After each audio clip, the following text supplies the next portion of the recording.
Animal Farm by George Orwell. Chapter 1. Mr. Jones of the Manor Farm had locked the henhouses for the night, but was too drunk to remember to shut the potholes. With the ring of light from his lantern dancing from side to side, he lurched across the yard, kicked off his boots at the back door, drew himself a last glass of beer from the barrel in the scullery, and made his way up to bed, where Mrs. Jones was already snoring. As soon as the light in the bedroom went out, there was a stirring and a fluttering all through the farm buildings. Word had gone round during the day that old Major, the prize middle white boar, had had a strange dream on the previous night and wished to communicate it to the other animals. It had been agreed that they should all meet in the big barn as soon as Mr. Jones was safely out of the way. Old Major, so he was always called, though the name under which he had been exhibited was Willingdon Beauty, was so highly regarded on the farm that everyone was quite ready to lose an hour's sleep in order to hear what he had to say. At one end of the big barn, on a sort of raised platform, Major was already ensconced on his bed of straw under a lantern which hung from a beam. He was 12 years old and had lately grown rather stout, but he was still a majestic-looking pig, with a wise and benevolent appearance in spite of the fact that his tushes had never been cut. Before long the other animals began to arrive and make themselves comfortable after their different fashions. First came the 3 dogs, Bluebell, Jessie and Pincher, and then the pigs, who settled down in the straw immediately in front of the platform. The hens perched themselves on the window-sills, the pigeons fluttered up to the rafters, the sheep and cows lay down behind the pigs and began to chew the cud. The 2 cart horses, Boxer and Clover, came in together, walking very slowly and setting down their vast hairy hooves with great care, lest there should be some small animal concealed in the straw. Clover was a stout, motherly mare, approaching middle life, who had never quite got her figure back after her 4th foal. Boxer was an enormous beast, nearly 18 hands high, and as strong as any 2 ordinary horses put together. A white stripe down his nose gave him a somewhat stupid appearance, and in fact he was not of first-rate intelligence, but he was universally respected for his steadiness of character and tremendous powers of work. After the horses came Muriel, the white goat, and Benjamin the donkey. Benjamin was the oldest animal on the farm, and the worst-tempered. He seldom talked, and when he did, it was usually to make some cynical remark. For instance, he would say that God had given him a tail to keep the flies off, but that he would sooner have had no tail and no flies. Alone among the animals on the farm, he never laughed. If asked why, he would say that he saw nothing to laugh at. Nevertheless, without openly admitting it, he was devoted to Boxer. The 2 of them usually spent their Sundays together in the small paddock beyond the orchard, grazing side by side and never speaking. The 2 horses had just lain down when a brood of ducklings, which had lost their mother, filed into the barn, cheeping feebly and wandering from side to side to find some place where they would not be trodden on. Clover made a sort of wall round them with her great foreleg, and the ducklings nestled down inside it and promptly fell asleep. At the last moment, Molly, the foolish, pretty white mare who drew Mr. Jones's trap, came mincing daintily in, chewing at a lump of sugar. She took a place near the front and began flirting her white mane, hoping to draw attention to the red ribbons it was plaited with. Last of all came the cat, who looked round as usual for the warmest place, and finally squeezed herself in between Boxer and Clover. There she purred contentedly throughout Major's speech without listening to a word of what he was saying. All the animals were now present except Moses, the tame raven, who slept on a perch behind the back door. When Major saw that they had all made themselves comfortable and were waiting attentively, he cleared his throat and began, "Comrades, you have heard already about the strange dream that I had last night, but I will come to the dream later. I have something else to say first. I do not think, comrades, that I shall be with you for many months longer, and before I die, I feel it my duty to pass on to you such wisdom as I have acquired. I have had a long life. I have had much time for thought as I lay alone in my stall, and I think I may say that I understand the nature of life on this earth, as well as any animal now living. It is about this that I wish to speak to you. Now, comrades, what is the nature of this life of ours? Let us face it, our lives are miserable, laborious, and short. We are born, we are given just so much food as will keep the breath in our bodies, and those of us who are capable of it are forced to work to the last atom of our strength. And the very instant that our usefulness has come to an end, we are slaughtered with hideous cruelty. No animal in England knows the meaning of happiness or leisure after he is a year old. No animal in England is free.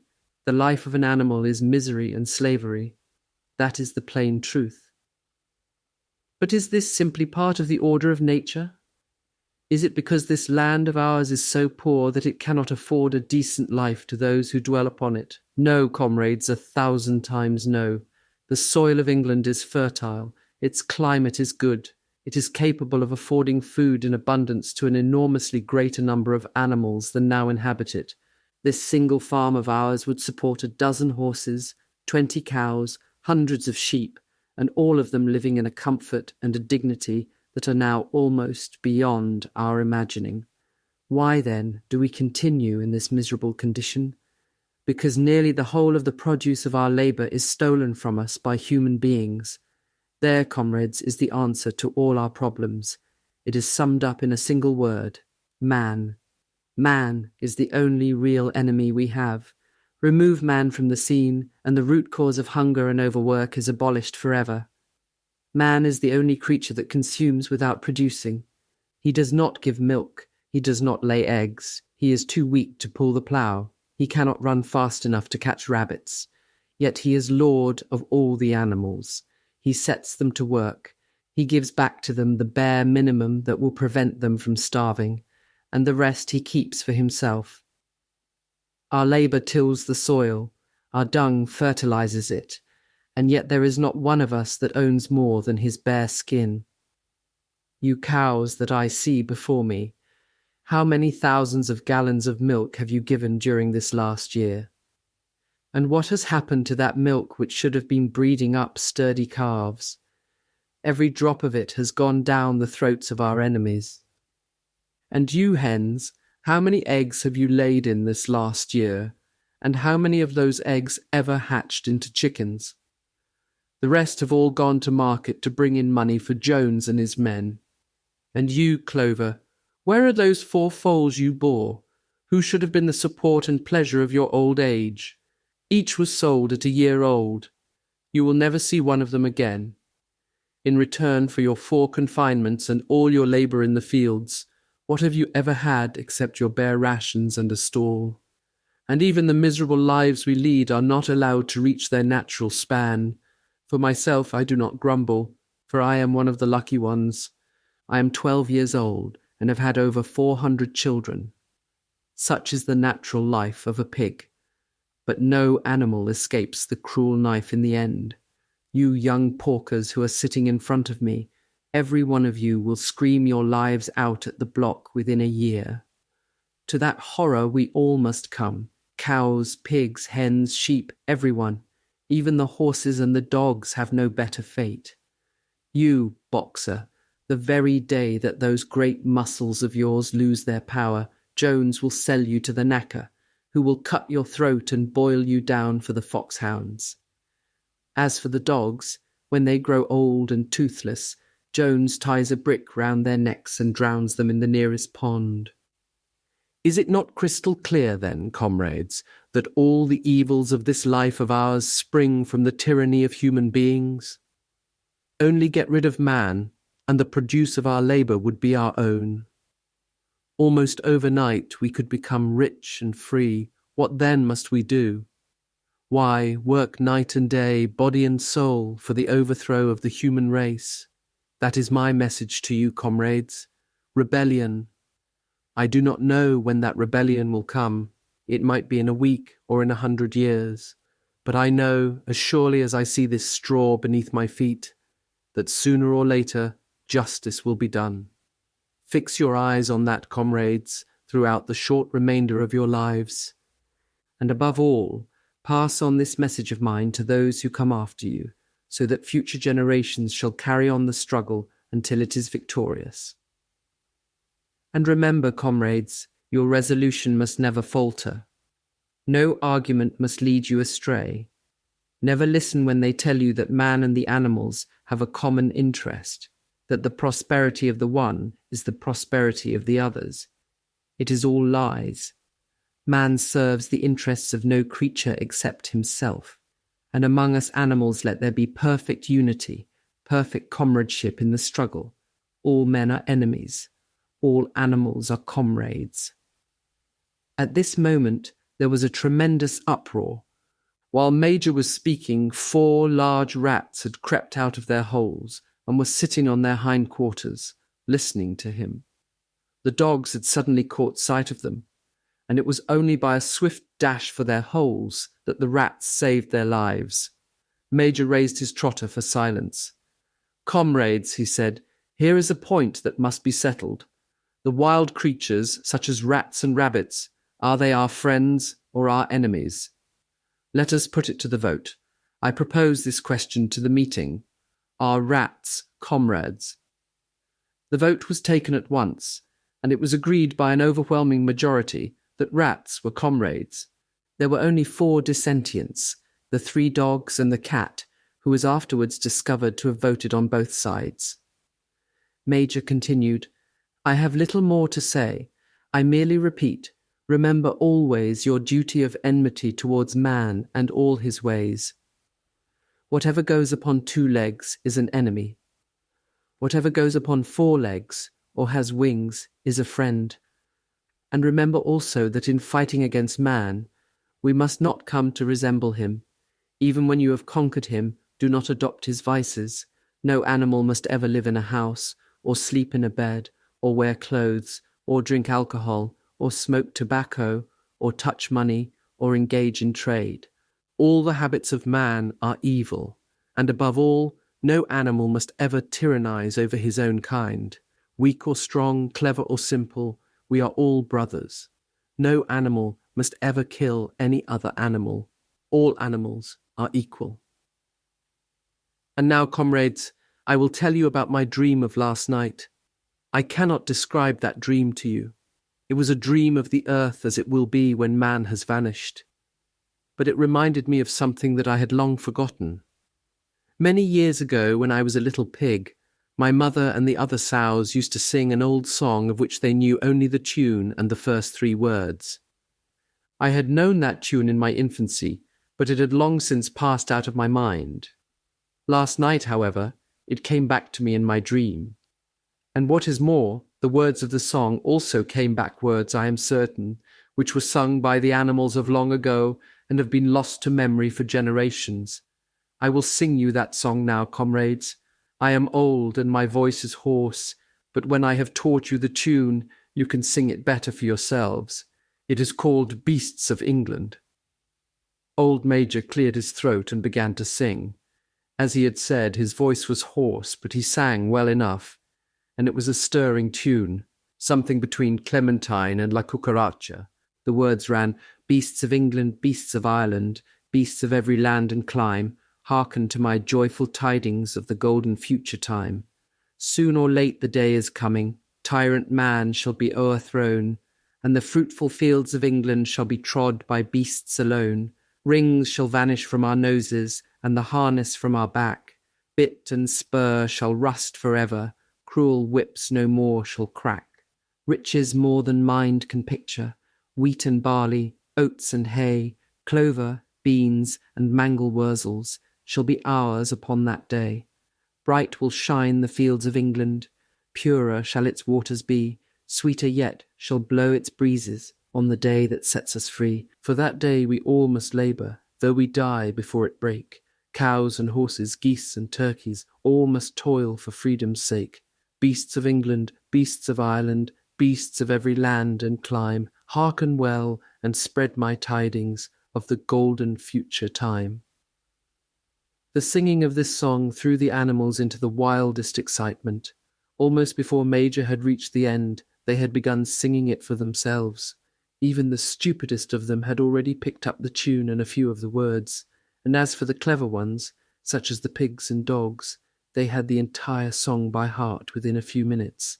And then, after a few preliminary tries, the whole farm burst out into Beasts of England in tremendous unison.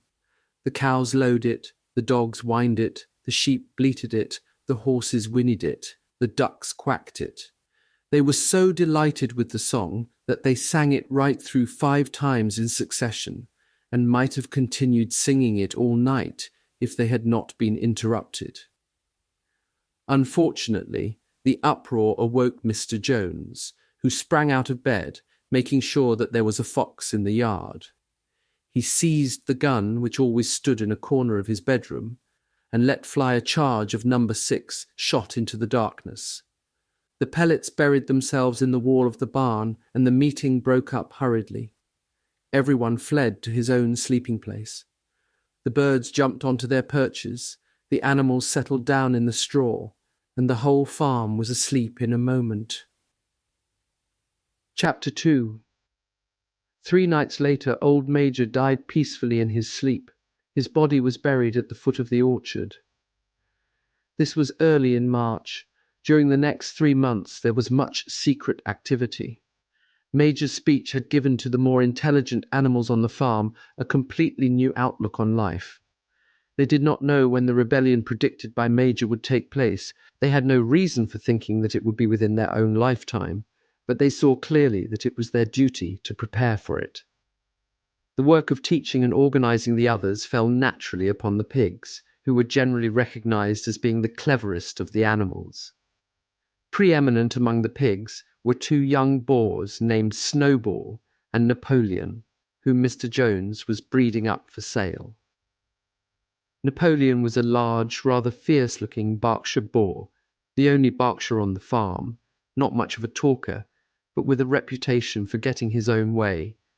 Snowball was a more vivacious pig than Napoleon, quicker in speech and more inventive, but was not considered to have the same depth of character. All the other male pigs on the farm were porkers.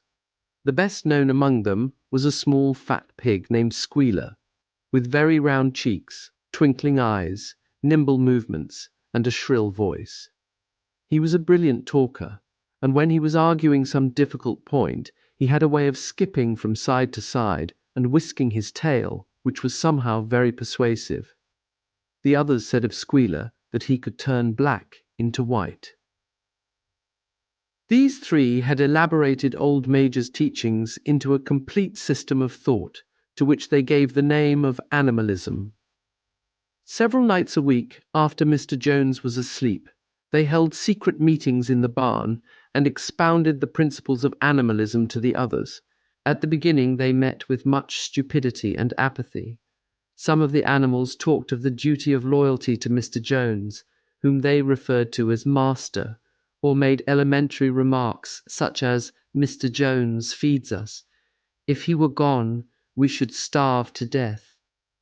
Others asked such questions as, "Why should we care what happens after we are dead?" Or, "If this rebellion is to happen anyway, what difference does it make whether we work for it or not?" And the pigs had great difficulty in making them see that this was contrary to the spirit of animalism. The stupidest questions of all were asked by Molly, the white mare.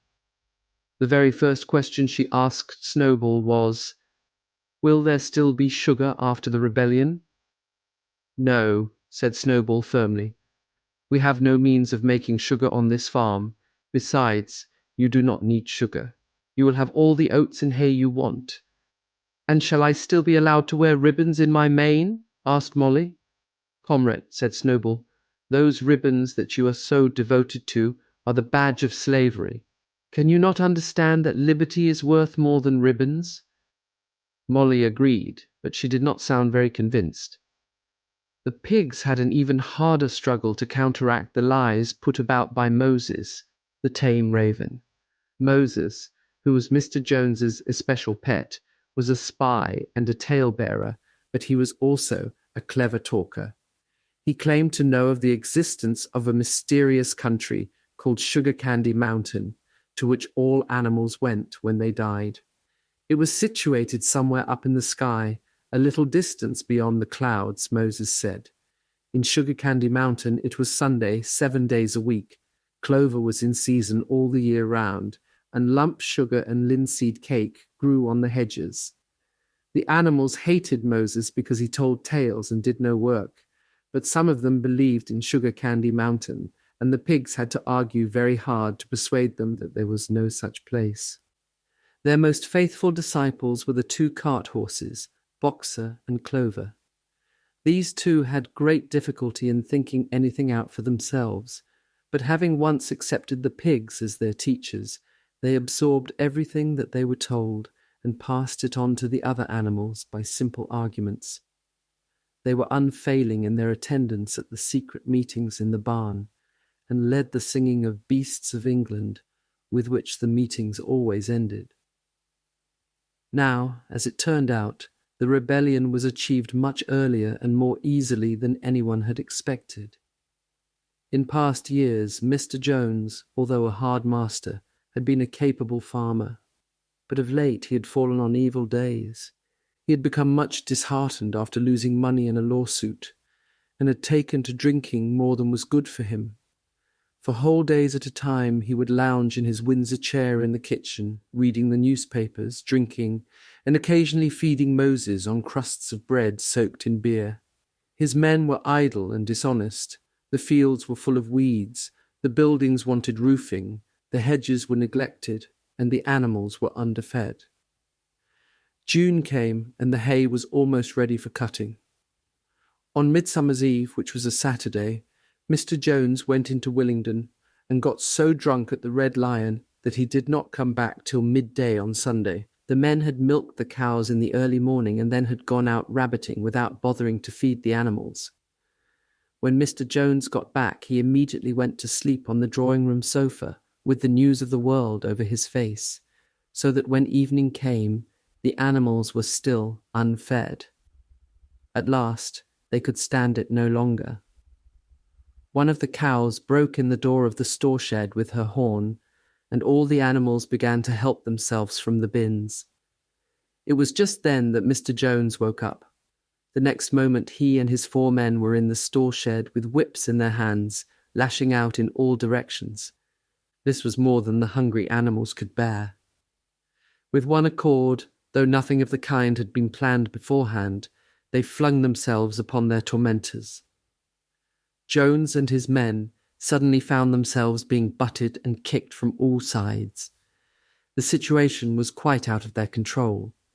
They had never seen animals behave like this before, and this sudden uprising of creatures whom they were used to thrashing and maltreating just as they chose frightened them almost out of their wits. After only a moment or two, they gave up trying to defend themselves and took to their heels.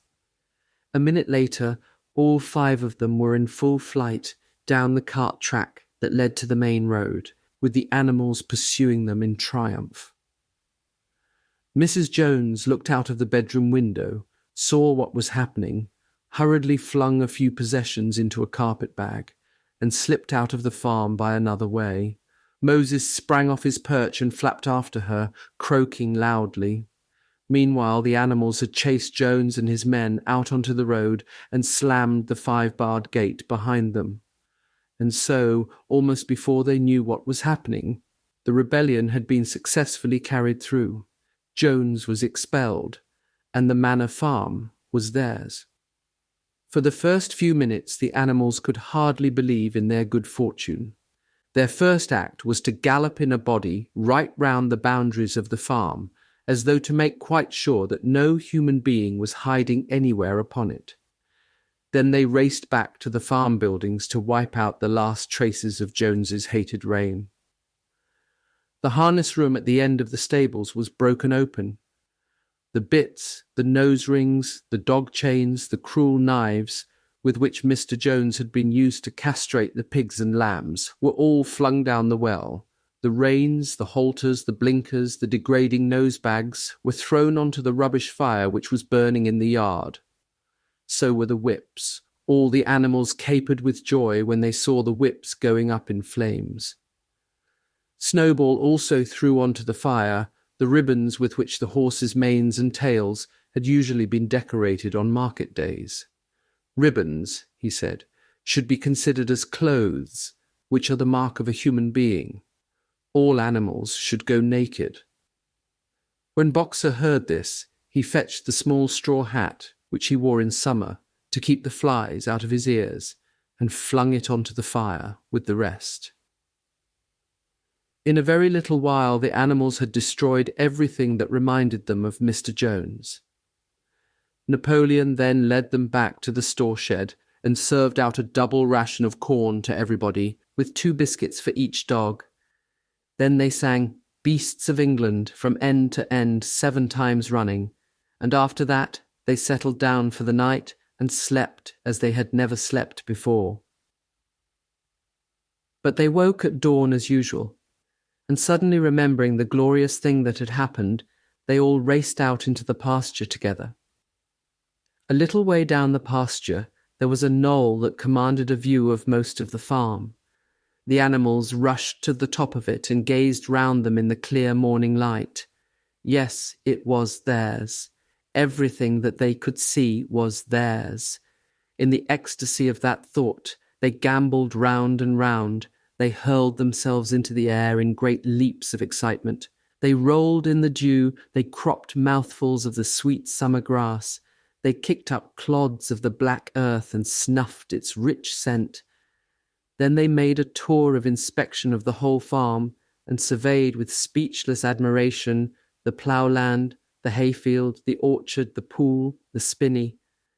It was as though they had never seen these things before, and even now they could hardly believe that it was all their own.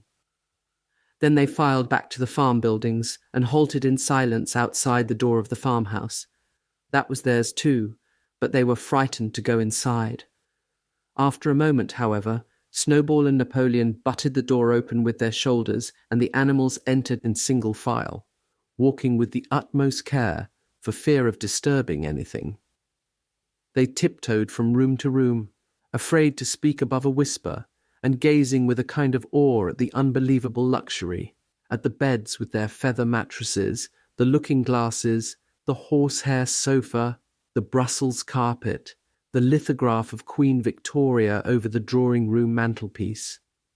They were just coming down the stairs when Molly was discovered to be missing. Going back, the others found that she had remained behind in the best bedroom. She had taken a piece of blue ribbon from Mrs. Jones's dressing table and was holding it against her shoulder and admiring herself in the glass in a very foolish manner. The others reproached her sharply, and they went outside. Some hams hanging in the kitchen were taken out for burial, and the barrel of beer in the scullery was stove in with a kick from Boxer's hoof. Otherwise nothing in the house was touched. A unanimous resolution was passed on the spot that the farmhouse should be preserved as a museum. All were agreed that no animal must ever live there. The animals had their breakfast, and then Snowball and Napoleon called them together again. "Comrades," said Snowball, "it is 6:30, and we have a long day before us. Today we begin the hay harvest, but there is another matter that must be attended to first." The pigs now revealed that during the past 3 months they had taught themselves to read and write from an old spelling book which had belonged to Mr. Jones's children, and which had been thrown on the rubbish heap. Napoleon sent for pots of black and white paint, and led the way down to the 5-barred gate that gave on to the main road. Then Snowball, for it was Snowball who was best at writing, took a brush between the 2 knuckles of his trotter, painted out Manor Farm from the top bar of the gate, and in its place painted Animal Farm. This was to be the name of the farm from now onwards. After this they went back to the farm buildings, where Snowball and Napoleon sent for a ladder, which they caused to be set against the end wall of the big barn. They explained that by their studies of the past 3 months, the pigs had succeeded in reducing the principles of animalism to 7 commandments. These 7 commandments would now be inscribed on the wall. They would form an unalterable law by which all the animals on Animal Farm must live forever after. With some difficulty, for it is not easy for a pig to balance himself on a ladder, Snowball climbed up and set to work, with Squealer a few rungs below him holding the paint pot. The commandments were written on the tarred wall in great white letters that could be read 30 yards away. They ran thus: The 7 commandments 1. Whatever goes upon 2 legs is an enemy. 2. Whatever goes upon 4 legs or has wings is a friend. 3. No animal shall wear clothes. 4. No animal shall sleep in a bed. 5. No animal shall drink alcohol. 6. No animal shall kill any other animal. 7. All animals are equal. It was very neatly written, and except that friend was written friend, and one of the S's was the wrong way round, the spelling was correct all the way through. Snowball read it aloud for the benefit of the others. All the animals nodded in complete agreement, and the cleverer ones at once began to learn the commandments by heart. "Now, comrades," cried Snowball, throwing down the paintbrush, "to the hayfield. Let us make it a point of honour to get in the harvest more quickly than Jones and his men could do." But at this moment, the 3 cows, who had seemed uneasy for some time past, set up a loud lowing. They had not been milked for 24 hours, and their udders were almost bursting. After a little thought, the pigs sent for buckets and milked the cows fairly successfully, their trotters being well adapted to this task. Soon there were 5 buckets of frothing, creamy milk, at which many of the animals looked with considerable interest. "What is going to happen to all that milk?" said someone. "Jones used sometimes to mix some of it in our mash," said one of the hens. "Never mind the milk, comrades," cried Napoleon, placing himself in front of the buckets. "That will be attended to. The harvest is more important. Comrade Snowball will lead the way. I shall follow in a few minutes. Forward, comrades, the hay is waiting." So the animals trooped down to the hayfield to begin the harvest, and when they came back in the evening it was noticed that the milk had disappeared. Chapter 3. How they toiled and sweated to get the hay in, but their efforts were rewarded, for the harvest was an even bigger success than they had hoped. Sometimes the work was hard.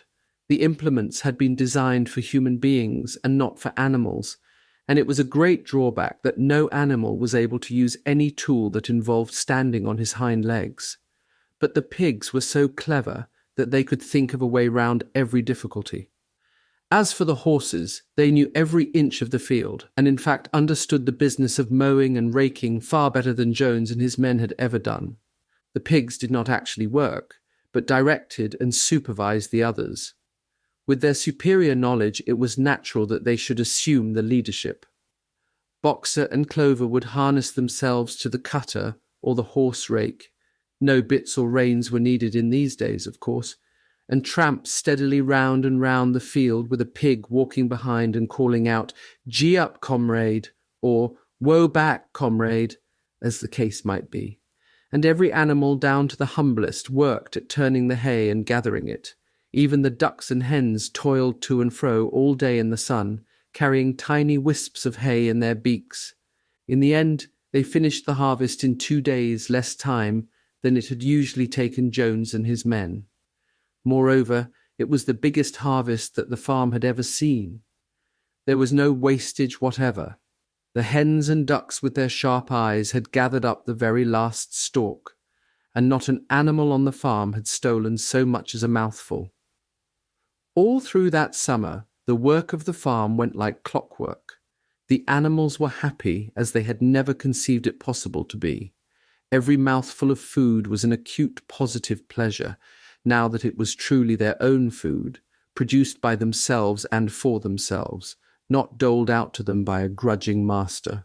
With the worthless parasitical human beings gone, There was more for everyone to eat. There was more leisure too, inexperienced though the animals were.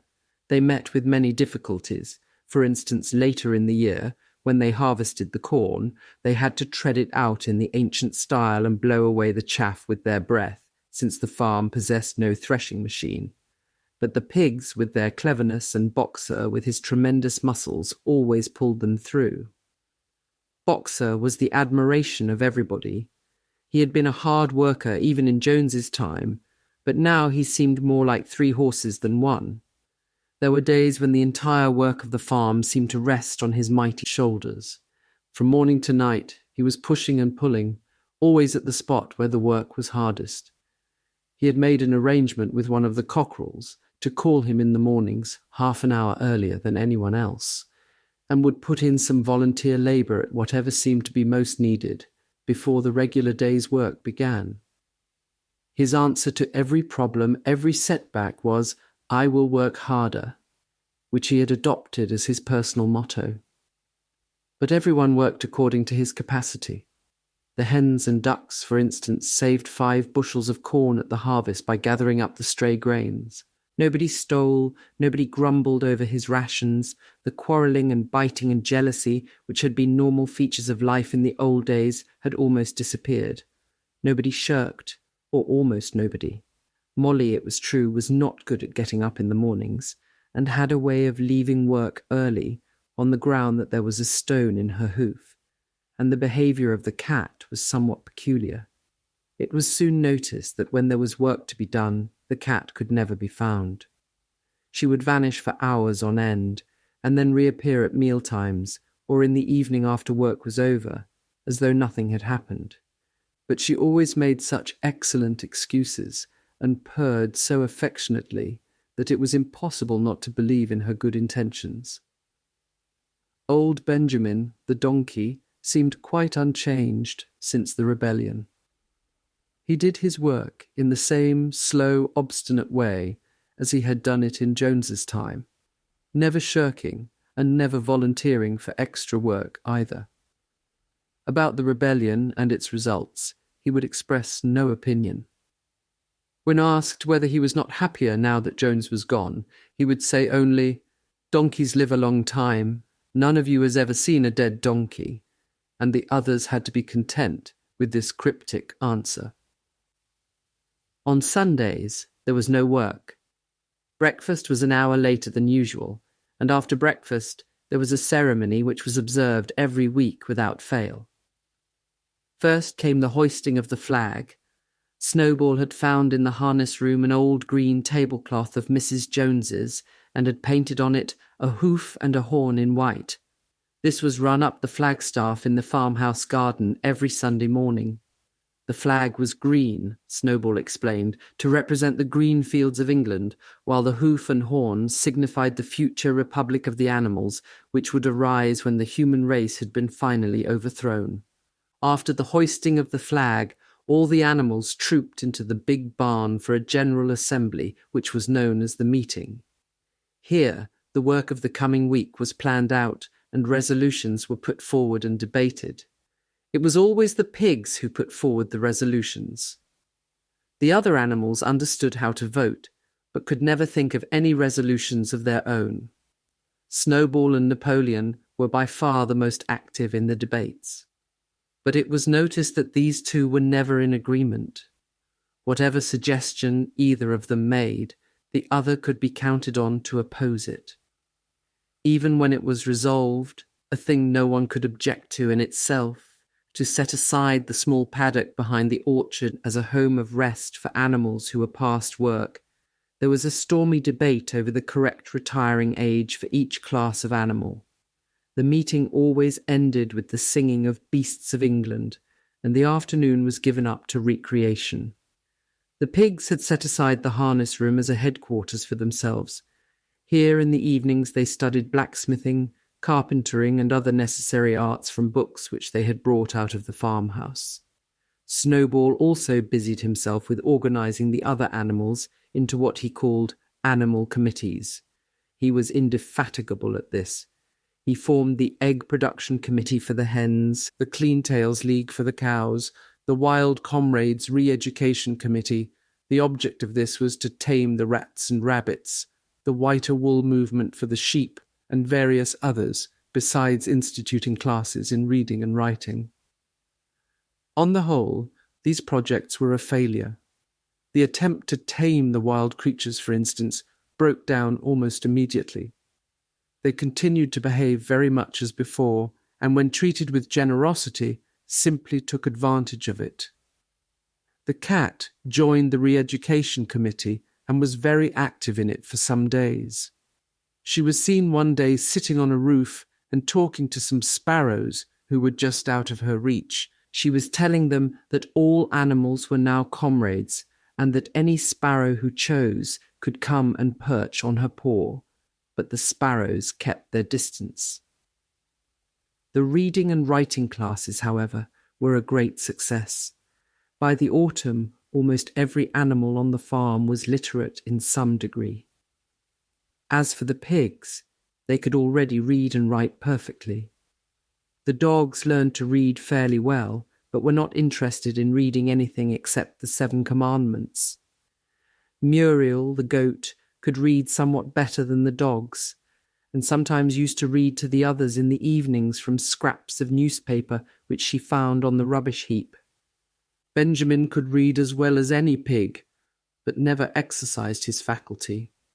So far as he knew, he said, there was nothing worth reading. Clover learnt the whole alphabet, but could not put words together. Boxer could not get beyond the letter D. He would trace out A, B, C, D in the dust with his great hoof, and then would stand staring at the letters with his ears back, sometimes shaking his forelock, trying with all his might to remember what came next, and never succeeding. On several occasions, indeed, he did learn E, F, G, H, but by the time he knew them, it was always discovered that he had forgotten A, B, C, and D. Finally, he decided to be content with the first 4 letters, and used to write them out once or twice every day to refresh his memory. Molly refused to learn any but the 6 letters which spelt her own name. She would form these very neatly out of pieces of twig, and would then decorate them with a flower or two, and walk round them admiring them. None of the other animals on the farm could get further than the letter A. It was also found that the stupider animals, such as the sheep, hens, and ducks, were unable to learn the 7 Commandments by heart. After much thought, Snowball declared that the 7 Commandments could in effect be reduced to a single maxim, namely, 4 legs good, 2 legs bad. This, he said, contained the essential principle of animalism. Whoever had thoroughly grasped it would be safe from human influences. The birds at first objected, since it seemed to them that they also had 2 legs, but Snowball proved to them that this was not so. A bird's wing, comrades, he said, is an organ of propulsion and not of manipulation. It should therefore be regarded as a leg. The distinguishing mark of man is the hand, the instrument with which he does all his mischief. The birds did not understand Snowball's long words, but they accepted his explanation, and all the humbler animals set to work to learn the new maxim by heart. 4 legs good, 2 legs bad was inscribed on the end wall of the barn, above the 7 Commandments and in bigger letters. When they had once got it by heart, the sheep developed a great liking for this maxim, and often as they lay in the field, they would all start bleating, 4 legs good, 2 legs bad, 4 legs good, 2 legs bad, and keep it up for hours on end, never growing tired of it. Napoleon took no interest in Snowball's committees. He said that the education of the young was more important than anything that could be done for those who were already grown up. It happened that Jessie and Bluebell had both whelped soon after the hay harvest, giving birth between them to 9 sturdy puppies. As soon as they were weaned, Napoleon took them away from their mothers, saying that he would make himself responsible for their education. He took them up into a loft which could only be reached by a ladder from the harness room, and they kept them in such seclusion that the rest of the farm soon forgot their existence. The mystery of where the milk went to was soon cleared up. It was mixed every day into the pig's mash. The early apples were now ripening, and the grass of the orchard was littered with windfalls. The animals had assumed, as a matter of course, that these would be shared out equally. One day, however, the order went forth that all the windfalls were to be collected and brought to the harness room for the use of the pigs. At this, some of the other animals murmured, but it was no use. All the pigs were in full agreement on this point, even Snowball and Napoleon. Squealer was sent to make the necessary explanations to the others.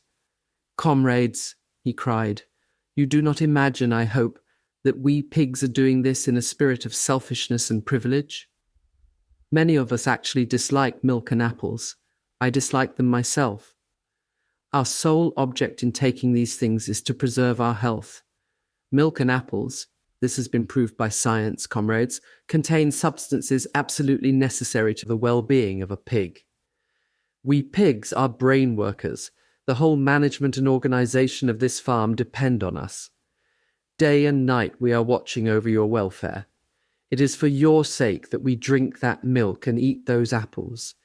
Do you know what would happen if we pigs failed in our duty? Jones would come back. Yes, Jones would come back. Surely, comrades," cried Squealer almost pleadingly, skipping from side to side and whisking his tail. "Surely there is no one among you who wants to see Jones come back." Now, if there was one thing that the animals were completely certain of, it was that they did not want Jones back. When it was put to them in this light, they had no more to say. The importance of keeping the pigs in good health was all too obvious. So it was agreed without further argument that the milk and the windfall apples, and also the main crop of apples when they ripened, should be reserved for the pigs alone. Chapter 4. By the late summer, the news of what had happened on Animal Farm had spread across half the county.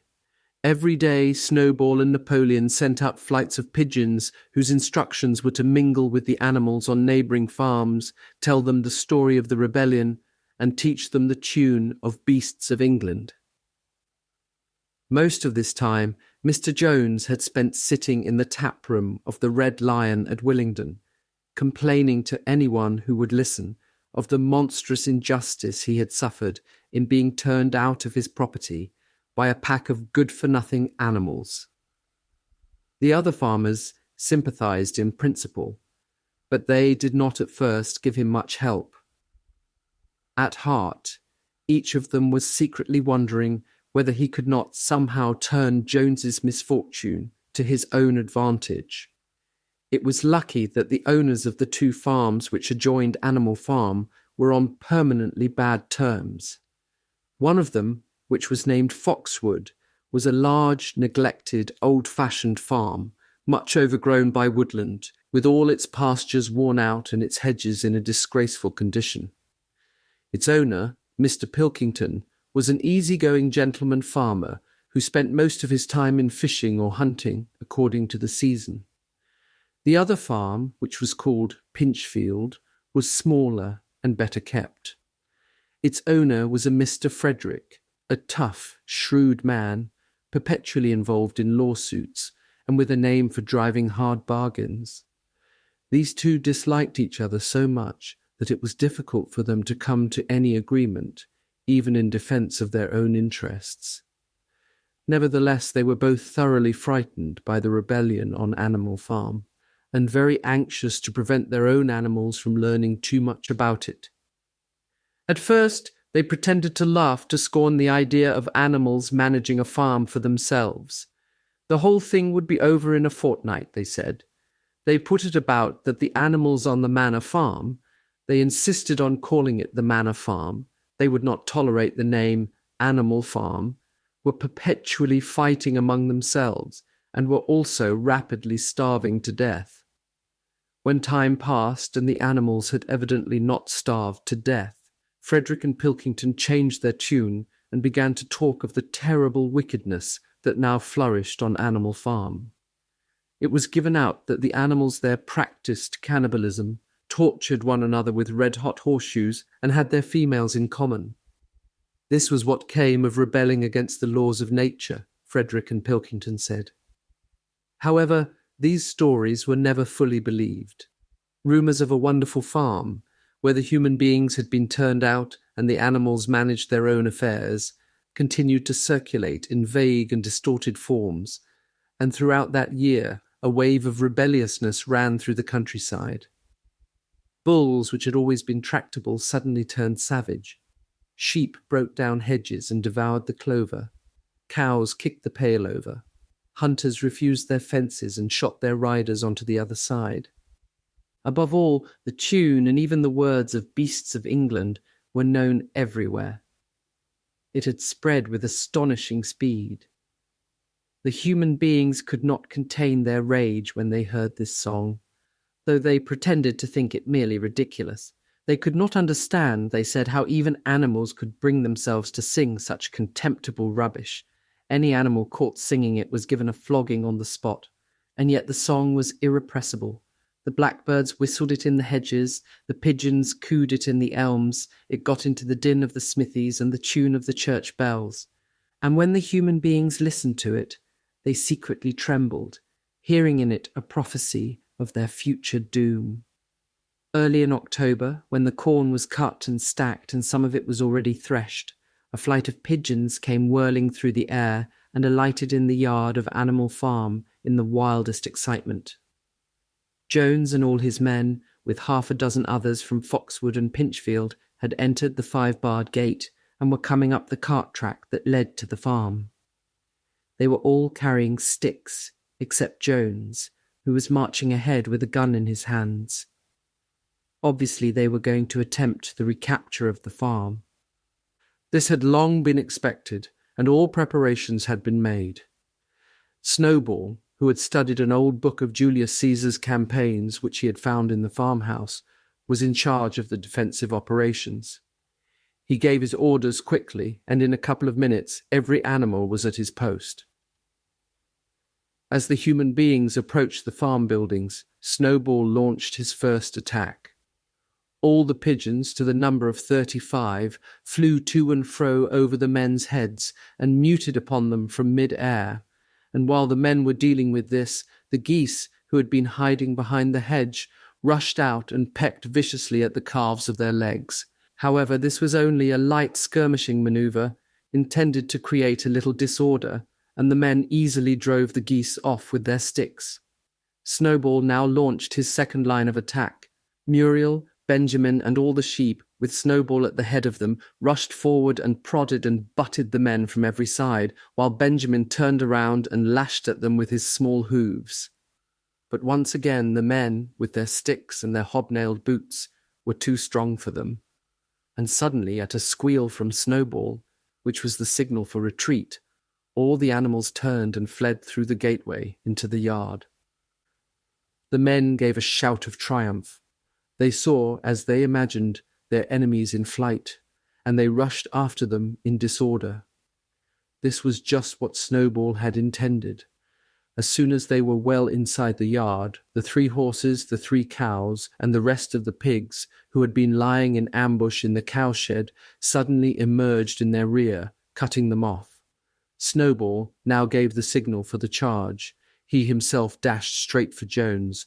Jones saw him coming, raised his gun and fired. The pellets scored bloody streaks along Snowball's back, and a sheep dropped dead. Without halting for an instant, Snowball flung his 15 stone against Jones's legs.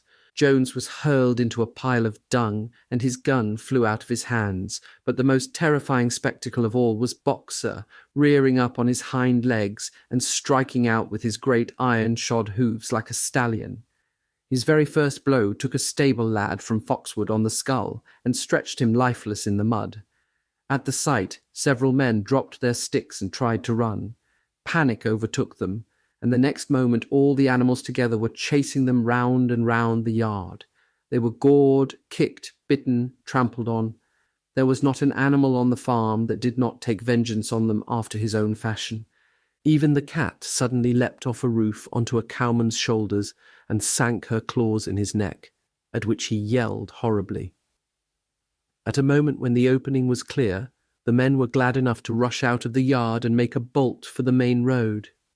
And so, within 5 minutes of their invasion, they were in ignominious retreat by the same way as they had come, with a flock of geese hissing after them and pecking at their calves all the way. All the men were gone except one. Back in the yard, Boxer was pawing with his hoof at the stable lad who lay face down in the mud, trying to turn him over. The boy did not stir. "He is dead," said Boxer sorrowfully. "I had no intention of doing that. I forgot that I was wearing iron shoes. Who will believe that I did not do this on purpose?" "No sentimentality, comrade," cried Snowball, from whose wounds the blood was still dripping. "War is war. The only good human being is a dead one." "I have no wish to take life, not even human life," repeated Boxer, and his eyes were full of tears. "Where is Molly?" exclaimed somebody. Molly, in fact, was missing. For a moment there was great alarm. It was feared that the men might have harmed her in some way, or even carried her off with them. In the end, however, she was found hiding in her stall, with her head buried among the hay in the manger. She had taken to flight as soon as the gun went off, and when the others came back from looking for her, it was to find that the stable lad, who in fact was only stunned, had already recovered and made off. The animals had now reassembled in the wildest excitement, each recounting his own exploits in the battle at the top of his voice. An impromptu celebration of the victory was held immediately. The flag was run up and Beasts of England was sung a number of times. Then the sheep who had been killed was given a solemn funeral, a hawthorn bush being planted on her grave. At the graveside, Snowball made a little speech, emphasizing the need for all animals to be ready to die for Animal Farm, if need be. The animals decided unanimously to create a military decoration, Animal Hero First Class, which was conferred there and then on Snowball and Boxer. It consisted of a brass medal, they were really some old horse brasses which had been found in the harness room, to be worn on Sundays and holidays. There was also Animal Hero Second Class, which was conferred posthumously on the dead sheep. There was much discussion as to what the battle should be called. In the end, it was named the Battle of the Cowshed, since that was where the ambush had been sprung. Mr. Jones's gun had been found lying in the mud, and it was known that there was a supply of cartridges in the farmhouse. It was decided to set the gun up at the foot of the flagstaff, like a piece of artillery, and to fire it twice a year, once on October the 12th, the anniversary of the Battle of the Cowshed, and once on Midsummer Day, the anniversary of the rebellion. Chapter 5. As winter drew on, Molly became more and more troublesome. She was late for work every morning and excused herself by saying that she had overslept, and she complained of mysterious pains. Although her appetite was excellent, on every kind of pretext she would run away from work and go to the drinking pool, where she would stand foolishly gazing at her own reflection in the water. But there were also rumours of something more serious. One day, as Molly strolled blithely into the yard, flirting her long tail and chewing at a stalk of hay, Clover took her aside. "Molly," she said, "I have something very serious to say to you. This morning I saw you looking over the hedge that divides Animal Farm from Foxwood. One of Mr. Pilkington's men was standing on the other side of the hedge, and I was a long way away, but I am almost certain I saw this. He was talking to you, and you were allowing him to stroke your nose. What does that mean, Molly?" "He didn't! I wasn't! It isn't true!" cried Molly, beginning to prance about and paw the ground. "Molly, look me in the face. Do you give me your word of honour that that man was not stroking your nose?" "It isn't true," repeated Molly, but she could not look Clover in the face, and the next moment she took to her heels and galloped away into the field. A thought struck Clover. Without saying anything to the others, she went to Molly's stall and turned over the straw with her hoof. Hidden under the straw was a little pile of lump sugar and several bunches of ribbon of different colours. 3 days later, Molly disappeared. For some weeks, nothing was known of her whereabouts. Then the pigeons reported that they had seen her on the other side of Willingdon. She was between the shafts of a smart dog cart painted red and black, which was standing outside a public house. A fat, red-faced man in check breeches and gaiters, who looked like a publican, was stroking her nose and feeding her with sugar. Her coat was newly clipped, and she wore a scarlet ribbon round her forelock. She appeared to be enjoying herself, so the pigeons said. None of the animals ever mentioned Molly again. In January there came bitterly hard weather. The earth was like iron, and nothing could be done in the fields. Many meetings were held in the big barn, and the pigs occupied themselves with planning out the work of the coming season. It had come to be accepted that the pigs, who were manifestly cleverer than the other animals, should decide all questions of farm policy, though their decisions had to be ratified by a majority vote. This arrangement would have worked well enough if it had not been for the disputes between Snowball and Napoleon. These two disagreed at every point where disagreement was possible. If one of them suggested sowing a bigger acreage with barley, the other was certain to demand a bigger acreage of oats, and if one of them said that such and such a field was just right for cabbages, the other would declare that it was useless for anything except roots. Each had his own following, and there were some violent debates. At the meetings, Snowball often won over the majority by his brilliant speeches, but Napoleon was better at canvassing support for himself in between times. He was especially successful with the sheep. Of late, the sheep had taken to bleating 4 legs good, 2 legs bad, both in and out of season, and they often interrupted the meeting with this. It was noticed that they were especially liable to break into 4 legs good, 2 legs bad at crucial moments in Snowball's speeches.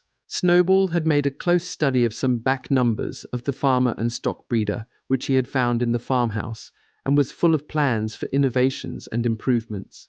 He talked learnedly about field drains, silage, and basic slag, and had worked out a complicated scheme for all the animals to drop their dung directly in the fields, at a different spot every day, to save the labour of cartage.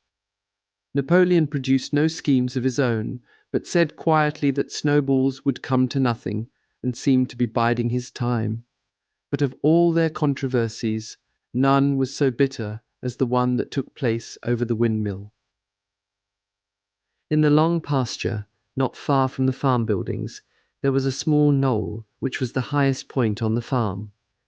After surveying the ground, Snowball declared that this was just the place for a windmill, which could be made to operate a dynamo and supply the farm with electrical power. This would light the stalls and warm them in winter, and would also run a circular saw, a chaff cutter, a mangle slicer, and an electric milking machine. The animals had never heard of anything of this kind before, for the farm was an old-fashioned one and had only the most primitive machinery. And they listened in astonishment while Snowball conjured up pictures of fantastic machines which would do their work for them while they grazed at their ease in the fields, or improved their minds with reading and conversation. Within a few weeks, Snowball's plans for the windmill were fully worked out. The mechanical details came mostly from 3 books which had belonged to Mr. Jones: 1,000 Useful Things to Do About the House, Every Man His Own Bricklayer, and Electricity for Beginners. Snowball used as his study a shed, which had once been used for incubators, and had a smooth wooden floor, suitable for drawing on. He was closeted there for hours at a time, with his books held open by a stone, and with a piece of chalk gripped between the knuckles of his trotter. He would move rapidly to and fro, drawing in line after line and uttering little whimpers of excitement. Gradually the plans grew into a complicated mass of cranks and cogwheels covering more than half the floor, which the other animals found completely unintelligible but very impressive. All of them came to look at Snowball's drawings at least once a day. Even the hens and ducks came, and were at pains not to tread on the chalk marks. Only Napoleon held aloof. He had declared himself against the windmill from the start. One day, however, he arrived unexpectedly to examine the plans. He walked heavily round the shed, looked closely at every detail of the plans and snuffed at them once or twice, then stood for a little while contemplating them out of the corner of his eye. Then suddenly he lifted his leg, urinated over the plans, and walked out without uttering a word. The whole farm was deeply divided on the subject of the windmill. Snowball did not deny that to build it would be a difficult business.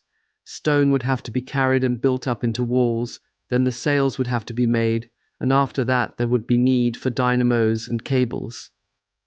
How these were to be procured, Snowball did not say. But he maintained that it could all be done in a year. And thereafter, he declared, so much labor would be saved that the animals would only need to work 3 days a week. Napoleon, on the other hand, argued that the great need of the moment was to increase food production, and that if they wasted time on the windmill, they would all starve to death. The animals formed themselves into 2 factions under the slogan, "Vote for Snowball and the 3-day week," and "Vote for Napoleon and the full manger." Benjamin was the only animal who did not side with either faction. He refused to believe either that food would become more plentiful or that the windmill would save work. Windmill or no windmill, he said, life would go on as it had always gone on, that is, badly. Apart from the disputes over the windmill, there was the question of the defense of the farm. It was fully realized that though the human beings had been defeated in the Battle of the Cowshed, they might make another and more determined attempt to recapture the farm and reinstate Mr. Jones. They had all the more reason for doing so, because the news of their defeat had spread across the countryside and made the animals on the neighbouring farms more restive than ever. As usual, Snowball and Napoleon were in disagreement. According to Napoleon, what the animals must do was to procure firearms and train themselves in the use of them. According to Snowball, they must send out more and more pigeons and stir up rebellion among the animals on the other farms. The one argued that if they could not defend themselves, they were bound to be conquered. The other argued that if rebellions happened everywhere, they would have no need to defend themselves. The animals listened first to Napoleon, then to Snowball, and could not make up their minds which was right. Indeed, they always found themselves in agreement with the one who was speaking at the moment. At last the day came when Snowball's plans were completed. At the meeting on the following Sunday, the question of whether or not to begin work on the windmill was to be put to the vote. When the animals had assembled in the big barn, Snowball stood up and, though occasionally interrupted by bleating from the sheep, set forth his reasons for advocating the building of the windmill. Then Napoleon stood up to reply. He said very quietly that the windmill was nonsense and that he advised nobody to vote for it, and promptly sat down again. He had spoken for barely 30 seconds and seemed almost indifferent as to the effect he produced. At this, Snowball sprang to his feet and, shouting down the sheep, who had begun bleating again, broke into a passionate appeal in favour of the windmill. Until now, the animals had been about equally divided in their sympathies, but in a moment, Snowball's eloquence had carried them away. In glowing sentences, he painted a picture of Animal Farm, as it might be when sordid labour was lifted from the animals' backs. His imagination had now run far beyond chaff cutters and turnip slicers. Electricity, he said, could operate threshing machines, ploughs, harrows, rollers and reapers and binders, besides supplying every stall with its own electric light, hot and cold water, and an electric heater. By the time he had finished speaking, there was no doubt as to which way the vote would go. But just at this moment, Napoleon stood up, and casting a peculiar sidelong look at Snowball, uttered a high-pitched whimper of a kind no one had ever heard him utter before. At this there was a terrible baying sound outside, and 9 enormous dogs wearing brass-studded collars came bounding into the barn. They dashed straight for Snowball, who only sprang from his place just in time to escape their snapping jaws. In a moment he was out of the door, and they were after him. Too amazed and frightened to speak, all the animals crowded through the door to watch the chase. Snowball was racing across the long pasture that led to the road. He was running as only a pig can run, but the dogs were close on his heels. Suddenly he slipped, and it seemed certain that they had him. Then he was up again, running faster than ever. Then the dogs were gaining on him again. One of them all but closed his jaws on Snowball's tail, but Snowball whisked it free just in time. Then he put on an extra spurt, and with a few inches to spare, slipped through a hole in the hedge and was seen no more.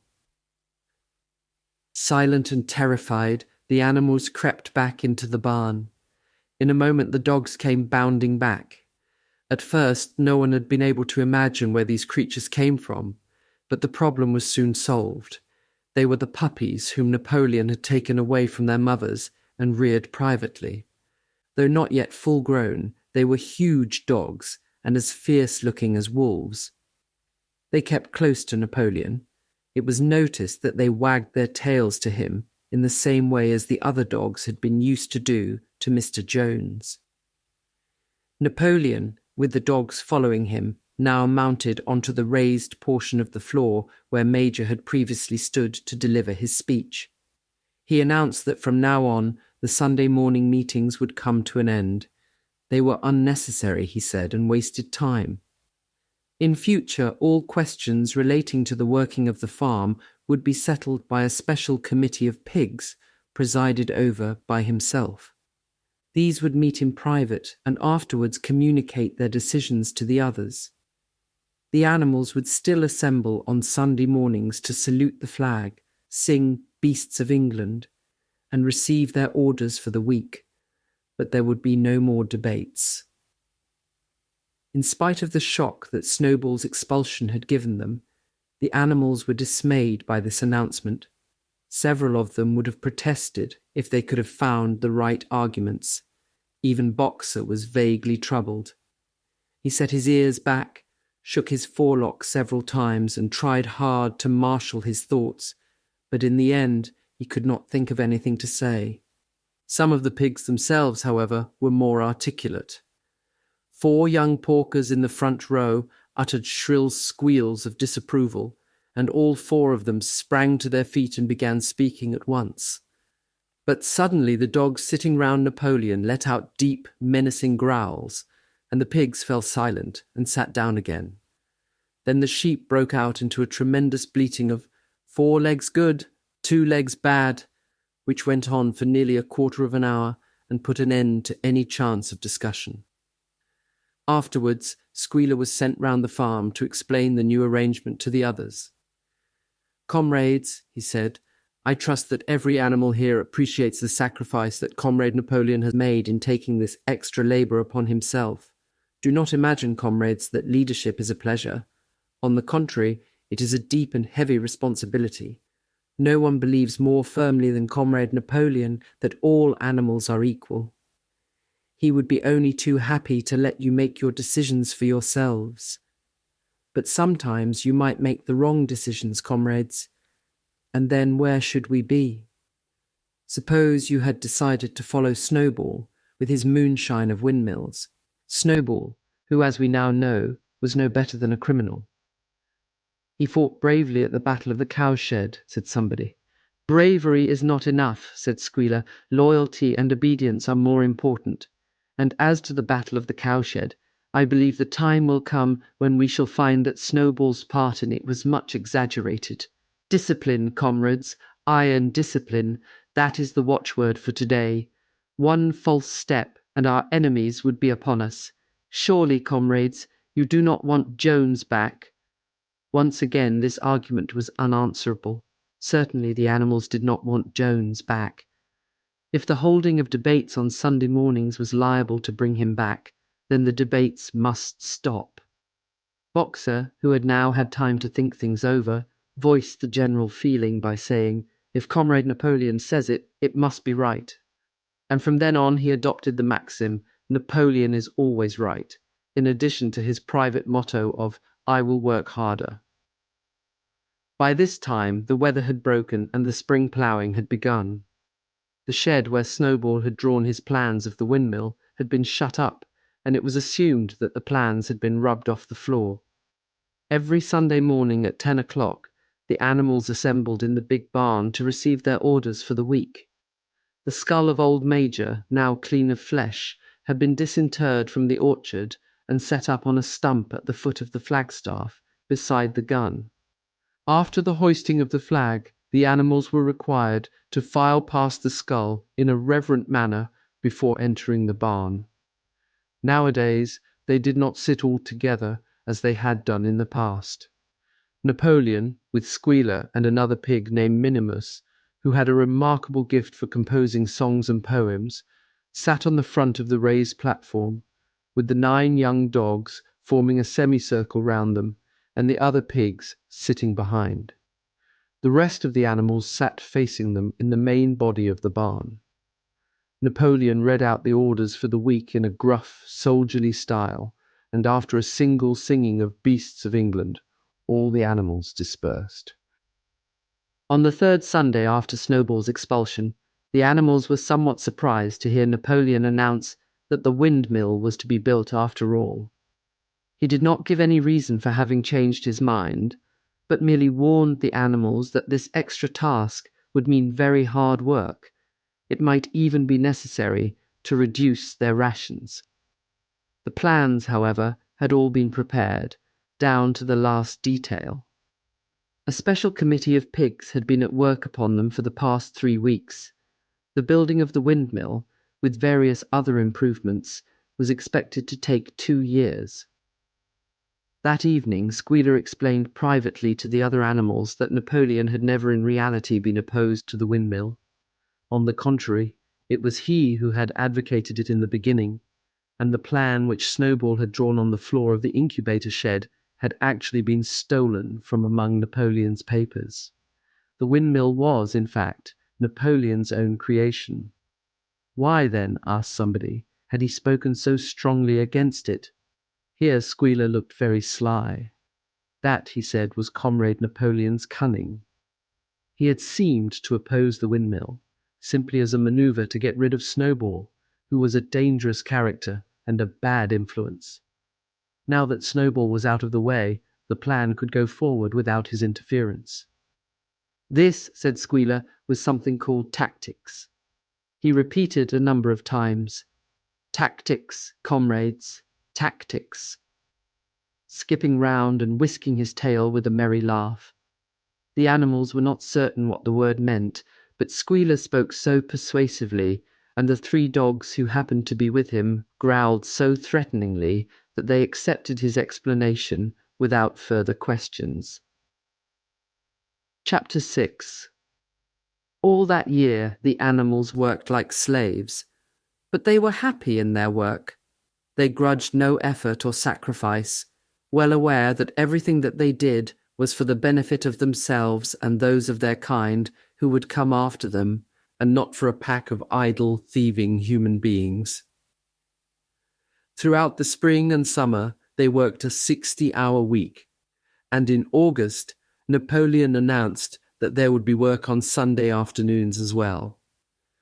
This work was strictly voluntary, but any animal who absented himself from it would have his rations reduced by half. Even so, it was found necessary to leave certain tasks undone. The harvest was a little less successful than in the previous year, and 2 fields which should have been sown with roots in the early summer were not sown because the ploughing had not been completed early enough. It was possible to foresee that the coming winter would be a hard one. The windmill presented unexpected difficulties. There was a good quarry of limestone on the farm, and plenty of sand and cement had been found in one of the outhouses, so that all the materials for building were at hand.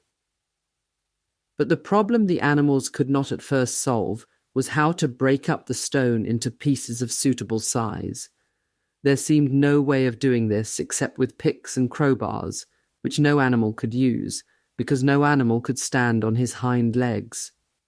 Only after weeks of vain effort did the right idea occur to somebody, namely, to utilize the force of gravity. Huge boulders, far too big to be used as they were lying all over the bed of the quarry. The animals lashed ropes round these, and then all together, cows, horses, sheep, any animal that could lay hold of the rope, even the pigs sometimes joined in at critical moments. They dragged them with desperate slowness up the slope to the top of the quarry, where they were toppled over the edge to shatter to pieces below. Transporting the stone when it was once broken was comparatively simple. The horses carried it off in cartloads, the sheep dragged single blocks.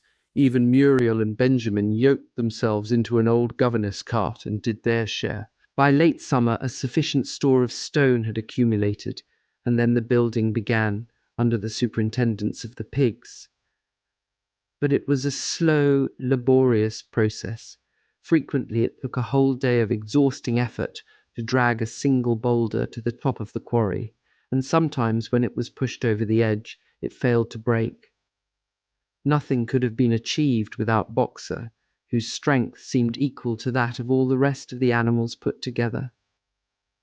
When the boulder began to slip and the animals cried out in despair at finding themselves dragged down the hill, it was always Boxer who strained himself against the rope and brought the boulder to a stop. To see him toiling up the slope inch by inch, his breath coming fast, the tips of his hooves clawing at the ground, and his great sides matted with sweat, filled everyone with admiration. Clover warned him sometimes to be careful not to overstrain himself, but Boxer would never listen to her. His two slogans, "I will work harder" and "Napoleon is always right," seemed to him a sufficient answer to all problems. He had made arrangements with the cockerel to call him 3/4 of an hour earlier in the mornings instead of half an hour, and in his spare moments, of which there were not many nowadays, he would go alone to the quarry, collect a load of broken stone, and drag it down to the site of the windmill unassisted. The animals were not badly off throughout that summer, in spite of the hardness of their work. If they had no more food than they had had in Jones's day, at least they did not have less. The advantage of only having to feed themselves, and not having to support 5 extravagant human beings as well, was so great that it would have taken a lot of failures to outweigh it. And in many ways the animal method of doing things was more efficient and saved labor. Such jobs as weeding, for instance, could be done with a thoroughness impossible to human beings. And again, since no animal now stole, it was unnecessary to fence off pasture from arable land, which saved a lot of labor on the upkeep of hedges and gates. Nevertheless, as the summer wore on, various unforeseen shortages began to make themselves felt.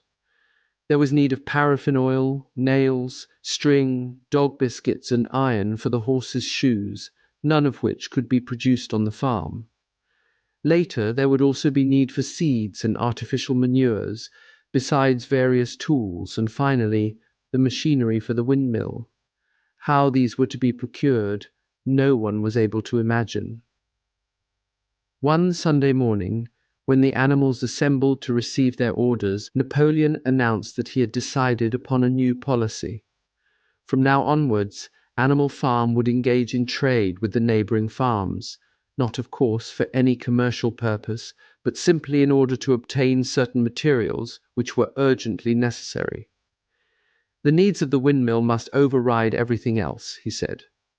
He was therefore making arrangements to sell a stack of hay and part of the current year's wheat crop, and later on, if more money were needed, it would have to be made up by the sale of eggs, for which there was always a market in Willingdon. The hens, said Napoleon, should welcome this sacrifice as their own special contribution towards the building of the windmill. Once again, the animals were conscious of a vague uneasiness. Never to have any dealings with human beings, never to engage in trade, never to make use of money. Had not these been among the earliest resolutions passed at that first triumphant meeting after Jones was expelled? All the animals remembered passing such resolutions, or at least they thought that they remembered it. The 4 young pigs who had protested when Napoleon abolished the meetings raised their voices timidly, but they were promptly silenced by a tremendous growling from the dogs. Then, as usual, the sheep broke into 4 legs good, 2 legs bad, and the momentary awkwardness was smoothed over. Finally, Napoleon raised his trotter for silence and announced that he had already made all the arrangements. There would be no need for any of the animals to come in contact with human beings, which would clearly be most undesirable. He intended to take the whole burden upon his own shoulders. A Mr. Whymper, a solicitor living in Willingdon, had agreed to act as intermediary between Animal Farm and the outside world, and would visit the farm every Monday morning to receive his instructions. Napoleon ended his speech with his usual cry of "Long live Animal Farm," and after the singing of Beasts of England, the animals were dismissed. Afterwards, Squealer made a round of the farm and set the animals' minds at rest. He assured them that the resolution against engaging in trade and using money had never been passed or even suggested. It was pure imagination, probably traceable in the beginning to lies circulated by Snowball. A few animals still felt faintly doubtful, but Squealer asked them shrewdly, "Are you certain that this is not something that you have dreamed, comrades? Have you any record of such a resolution? Is it written down anywhere?" And since it was certainly true that nothing of the kind existed in writing, the animals were satisfied that they had been mistaken. Every Monday, Mr. Whymper visited the farm as had been arranged. He was a sly-looking little man with side whiskers, a solicitor in a very small way of business, but sharp enough to have realized earlier than anyone else that Animal Farm would need a broker and that the commissions would be worth having. The animals watched his coming and going with a kind of dread and avoided him as much as possible. Nevertheless, the sight of Napoleon, on all fours, delivering orders to Whymper, who stood on 2 legs, roused their pride and partly reconciled them to the new arrangement. Their relations with the human race were now not quite the same as they had been before. The human beings did not hate Animal Farm any less now that it was prospering. Indeed, they hated it more than ever. Every human being held it as an article of faith that the farm would go bankrupt sooner or later, and above all, that the windmill would be a failure. They would meet in the public houses and prove to one another by means of diagrams that the windmill was bound to fall down, or that if it did stand up, then that it would never work. And yet, against their will, they had developed a certain respect for the efficiency with which the animals were managing their own affairs. One symptom of this was that they had begun to call Animal Farm by its proper name and ceased to pretend that it was called the Manor Farm. They had also dropped their championship of Jones, who had given up hope of getting his farm back and gone to live in another part of the county. Except through Whymper, there was as yet no contact between Animal Farm and the outside world, but there were constant rumours that Napoleon was about to enter into a definite business agreement either with Mr. Pilkington of Foxwood or with Mr. Frederick of Pinchfield, but never, it was noticed, with both simultaneously. It was about this time that the pigs suddenly moved into the farmhouse and took up their residence there. Again, the animals seemed to remember that a resolution against this had been passed in the early days, and again Squealer was able to convince them that this was not the case. It was absolutely necessary, he said, that the pigs, who were the brains of the farm, should have a quiet place to work in. It was also more suited to the dignity of the leader, for of late he had taken to speaking of Napoleon under the title of leader, to live in a house than in a mere sty. Nevertheless, some of the animals were disturbed when they heard that the pigs not only took their meals in the kitchen and used the drawing room as a recreation room, but also slept in the beds. Boxer passed it off as usual with "Napoleon is always right." But Clover, who thought she remembered a definite ruling against beds, went to the end of the barn and tried to puzzle out the 7 commandments which were inscribed there. Finding herself unable to read more than individual letters, she fetched Muriel. "Muriel," she said, "read me the fourth commandment. Does it not say something about never sleeping in a bed?" With some difficulty, Muriel spelt it out. "It says, 'No animal shall sleep in a bed with sheets,'" she announced finally. Curiously enough, Clover had not remembered that the fourth commandment mentioned sheets, but as it was there on the wall, it must have done so. And Squealer, who happened to be passing at this moment, attended by 2 or 3 dogs, was able to put the whole matter in its proper perspective. "You have heard then, comrades," he said, "that we pigs now sleep in the beds of the farmhouse, and why not? You did not suppose surely that there was ever a ruling against beds. A bed merely means a place to sleep in. A pile of straw in a stall is a bed properly regarded. The rule was against sheets, which are a human invention. We have removed the sheets from the farmhouse beds, and sleep between blankets, and very comfortable beds they are too. But not more comfortable than we need, I can tell you, comrades, with all the brainwork we have to do nowadays. You would not rob us of our repose, would you, comrades? You would not have us too tired to carry out our duties. Surely none of you wishes to see Jones back." The animals reassured him on this point immediately, and no more was said about the pigs sleeping in the farmhouse beds. And when some days afterwards it was announced that from now on the pigs would get up an hour later in the mornings than the other animals, no complaint was made about that either. By the autumn the animals were tired but happy. They had had a hard year, and after the sale of part of the hay and corn, the stores of food for the winter were none too plentiful, but the windmill compensated for everything. It was almost half built now. After the harvest there was a stretch of clear dry weather, and the animals toiled harder than ever, thinking it well worth while to plod to and fro all day with blocks of stone, if by doing so they could raise the walls another foot. Boxer would even come out at nights and work for an hour or 2 on his own by the light of the harvest moon. In their spare moments the animals would walk round and round the half-finished mill, admiring the strength and perpendicularity of its walls, and marvelling that they should ever have been able to build anything so imposing. Only old Benjamin refused to grow enthusiastic about the windmill, though, as usual, he would utter nothing beyond the cryptic remark that donkeys live a long time. November came, with raging southwest winds. Building had to stop because it was now too wet to mix the cement.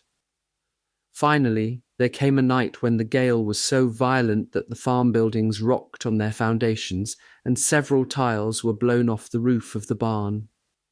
The hens woke up squawking with terror because they had all dreamed simultaneously of hearing a gun go off in the distance. In the morning the animals came out of their stalls to find that the flagstaff had been blown down, and an elm tree at the foot of the orchard had been plucked up like a radish. They had just noticed this when a cry of despair broke from every animal's throat. A terrible sight had met their eyes. The windmill was in ruins. With one accord they dashed down to the spot. Napoleon, who seldom moved out of a walk, raced ahead of them all. Yes, there it lay, the fruit of all their struggles, levelled to its foundations, the stones they had broken and carried so laboriously scattered all around. Unable at first to speak, they stood gazing mournfully at the litter of fallen stone. Napoleon paced to and fro in silence, occasionally snuffing at the ground. His tail had grown rigid and twitched sharply from side to side, a sign in him of intense mental activity. Suddenly he halted as though his mind were made up. "Comrades," he said quietly, "do you know who is responsible for this? Do you know the enemy who has come in the night and overthrown our windmill? Snowball," he suddenly roared in a voice of thunder. "Snowball has done this thing, in sheer malignity, thinking to set back our plans and avenge himself for his ignominious expulsion. This traitor has crept here under cover of night and destroyed our work of nearly a year. Comrades, here and now I pronounce the death sentence upon Snowball." animal hero, second class, and half a bushel of apples to any animal who brings him to justice, a full bushel to anyone who captures him alive. The animals were shocked beyond measure to learn that even Snowball could be guilty of such an action. There was a cry of indignation, and everyone began thinking out ways of catching Snowball if he should ever come back. Almost immediately the footprints of a pig were discovered in the grass at a little distance from the knoll. They could only be traced for a few yards, but appeared to lead to a hole in the hedge. Napoleon snuffed deeply at them and pronounced them to be Snowball's. He gave it as his opinion that Snowball had probably come from the direction of Foxwood Farm. "No more delays, comrades," cried Napoleon when the footprints had been examined. "There is work to be done. This very morning we begin rebuilding the windmill, and we will build all through the winter, rain or shine. We will teach this miserable traitor that he cannot undo our work so easily. Remember, comrades, there must be no alteration in our plans. They shall be carried out to the day. Forward, comrades. Long live the windmill. Long live Animal Farm." Chapter 7. It was a bitter winter. The stormy weather was followed by sleet and snow, and then by a hard frost, which did not break till well into February. The animals carried on as best they could with the rebuilding of the windmill, well knowing that the outside world was watching them, and that the envious human beings would rejoice and triumph if the mill were not finished on time. Out of spite, the human beings pretended not to believe that it was Snowball who had destroyed the windmill. They said that it had fallen down because the walls were too thin. The animals knew that this was not the case. Still, it had been decided to build the walls 3 feet thick this time, instead of 18 inches as before, which meant collecting much larger quantities of stone. For a long time the quarry was full of snowdrifts, and nothing could be done. Some progress was made in the dry, frosty weather that followed, but it was cruel work, and the animals could not feel so hopeful about it as they had felt before. They were always cold, and usually hungry as well. Only Boxer and Clover never lost heart. Squealer made excellent speeches on the joy of service and the dignity of labour, but the other animals found more inspiration in Boxer's strength and his never-failing cry of "I will work harder." In January, food fell short. The corn ration was drastically reduced, and it was announced that an extra potato ration would be issued to make up for it. Then it was discovered that the greater part of the potato crop had been frosted in the clamps, which had not been covered thickly enough. The potatoes had become soft and discoloured, and only a few were edible. For days at a time the animals had nothing to eat but chaff and mangles. Starvation seemed to stare them in the face. It was vitally necessary to conceal this fact from the outside world. Emboldened by the collapse of the windmill, the human beings were inventing fresh lies about Animal Farm. Once again it was being put about that all the animals were dying of famine and disease, and that they were continually fighting among themselves, and had resorted to cannibalism and infanticide. Napoleon was well aware of the bad results that might follow if the real facts of the food situation were known, and he decided to make use of Mr. Whymper to spread a contrary impression. Hitherto, the animals had had little or no contact with Whymper on his weekly visits. Now, however, a few selected animals, mostly sheep, were instructed to remark casually in his hearing that rations had been increased. In addition, Napoleon ordered the almost empty bins in the store shed to be filled nearly to the brim with sand, which was then covered up with what remained of the grain and meal. On some suitable pretext, Whymper was led through the store shed and allowed to catch a glimpse of the bins.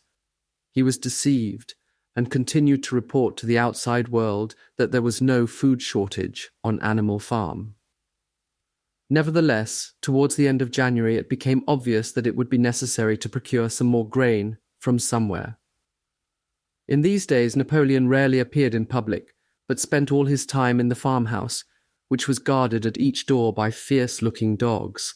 When he did emerge, it was in a ceremonial manner, with an escort of 6 dogs who closely surrounded him and growled if anyone came too near. Frequently he did not even appear on Sunday mornings, but issued his orders through one of the other pigs, usually Squealer.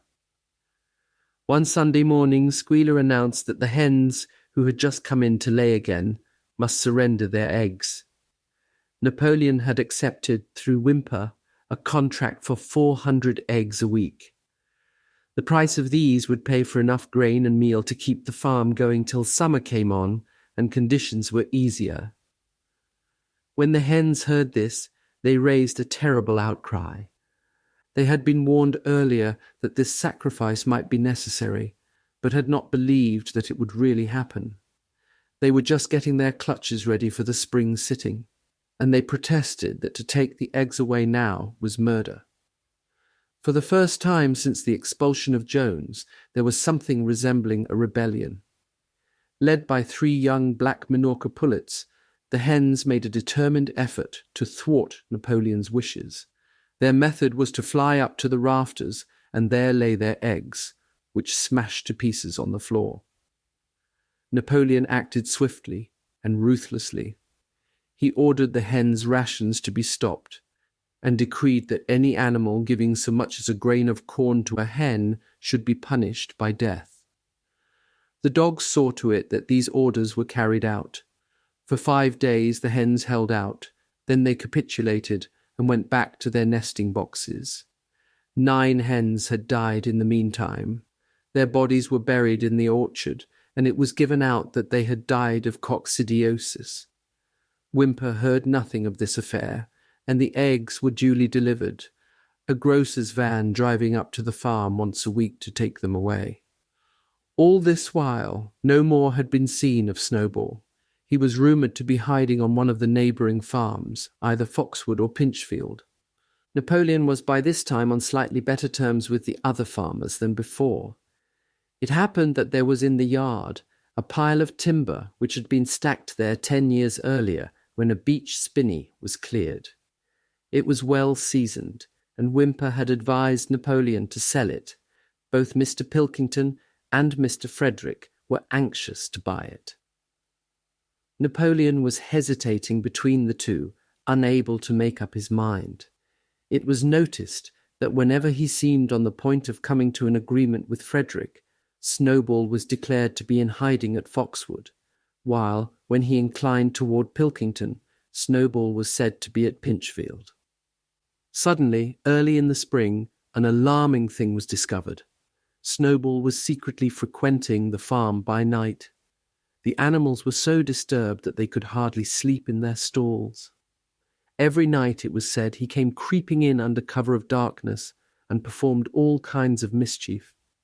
He stole the corn, he upset the milk pails, he broke the eggs, he trampled the seed beds, he gnawed the bark off the fruit trees.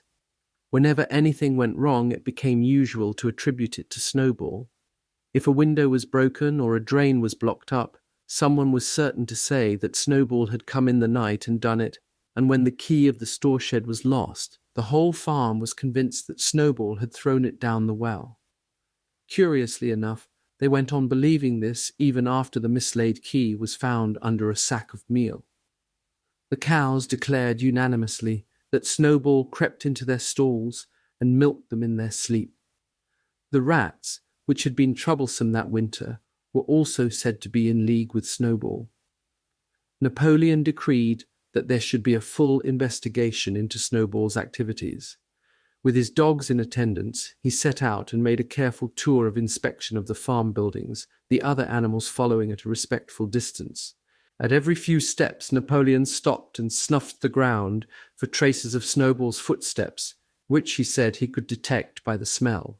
He snuffed in every corner, in the barn, in the cowshed, in the hen houses, in the vegetable garden, and found traces of Snowball almost everywhere. He would put his snout to the ground, give several deep sniffs, and exclaim in a terrible voice, "Snowball, he has been here. I can smell him distinctly." And at the word Snowball, all the dogs let out blood-curdling growls and showed their side teeth. The animals were thoroughly frightened. It seemed to them as though Snowball was some kind of invisible influence, pervading the air about them and menacing them with all kinds of dangers. In the evening, Squealer called them together, and with an alarmed expression on his face, told them that he had some serious news to report. "Comrades," cried Squealer, making little nervous skips, "a most terrible thing has been discovered. Snowball has sold himself to Frederick of Pinchfield Farm, who is even now plotting to attack us and take our farm away from us. Snowball is to act as his guide when the attack begins. But there is worse than that. We had thought that Snowball's rebellion was caused simply by his vanity and ambition. But we were wrong, comrades. Do you know what the real reason was? Snowball was in league with Jones from the very start. He was Jones's secret agent all the time. It has all been proved by documents which he left behind him and which we have only just discovered. To my mind, this explains a great deal, comrades. Did we not see for ourselves how he attempted, fortunately without success, to get us defeated and destroyed at the Battle of the Cowshed?" The animals were stupefied. This was a wickedness far outdoing Snowball's destruction of the windmill. But it was some minutes before they could fully take it in. They all remembered, or thought they remembered, how they had seen Snowball charging ahead of them at the Battle of the Cowshed, how he had rallied and encouraged them at every turn, and how he had not paused for an instant even when the pellets from Jones's gun had wounded his back. At first it was a little difficult to see how this fitted in with his being on Jones's side. Even Boxer, who seldom asked questions, was puzzled. He lay down, tucked his forehoofs beneath him, shut his eyes, and with a hard effort managed to formulate his thoughts. "I do not believe that," he said. "Snowball fought bravely at the Battle of the Cowshed. I saw him myself. Did we not give him animal hero first class immediately afterwards? That was our mistake, comrade, for we know now, it is all written down in the secret documents that we have found, that in reality he was trying to lure us to our doom." "But he was wounded," said Boxer. "We all saw him running with blood." "That was part of the arrangement," cried Squealer. "Jones's shot only grazed him. I could show you this in his own writing if you were able to read it. The plot was for Snowball, at the critical moment, to give the signal for flight and leave the field to the enemy. And he very nearly succeeded. I will even say, comrades, he would have succeeded if it had not been for our heroic leader, Comrade Napoleon. Do you not remember how, just at the moment when Jones and his men had got inside the yard, Snowball suddenly turned and fled, and many animals followed him? And do you not remember, too, that it was just at that moment, when panic was spreading and all seemed lost, that Comrade Napoleon sprang forward with a cry of "Death to humanity," and sank his teeth in Jones's leg? Surely you remember that, comrades? Exclaimed Squealer, frisking from side to side. Now when Squealer described the scene so graphically, it seemed to the animals that they did remember it. At any rate, they remembered that at the critical moment of the battle, Snowball had turned to flee. But Boxer was still a little uneasy. "I do not believe that Snowball was a traitor at the beginning," he said finally. "What he has done since is different. But I believe that at the Battle of the Cowshed he was a good comrade. Our leader, Comrade Napoleon," announced Squealer, speaking very slowly and firmly, "has stated categorically, comrade, that Snowball was Jones's agent from the very beginning, yes, and from long before the rebellion was ever thought of." "Ah, that is different," said Boxer. "If Comrade Napoleon says it, it must be right." "That is the true spirit, comrade," cried Squealer. But it was noticed he cast a very ugly look at Boxer with his little twinkling eyes. He turned to go, then paused and added impressively, "I warn every animal on this farm to keep his eyes very wide open, for we have reason to think that some of Snowball's secret agents are lurking among us at this moment." 4 days later, in the late afternoon, Napoleon ordered all the animals to assemble in the yard. When they were all gathered together, Napoleon emerged from the farmhouse wearing both his medals, for he had recently awarded himself Animal Hero First Class and Animal Hero Second Class, with his 9 huge dogs frisking round him and uttering growls that sent shivers down all the animals' spines. They all cowered silently in their places, seeming to know in advance that some terrible thing was about to happen.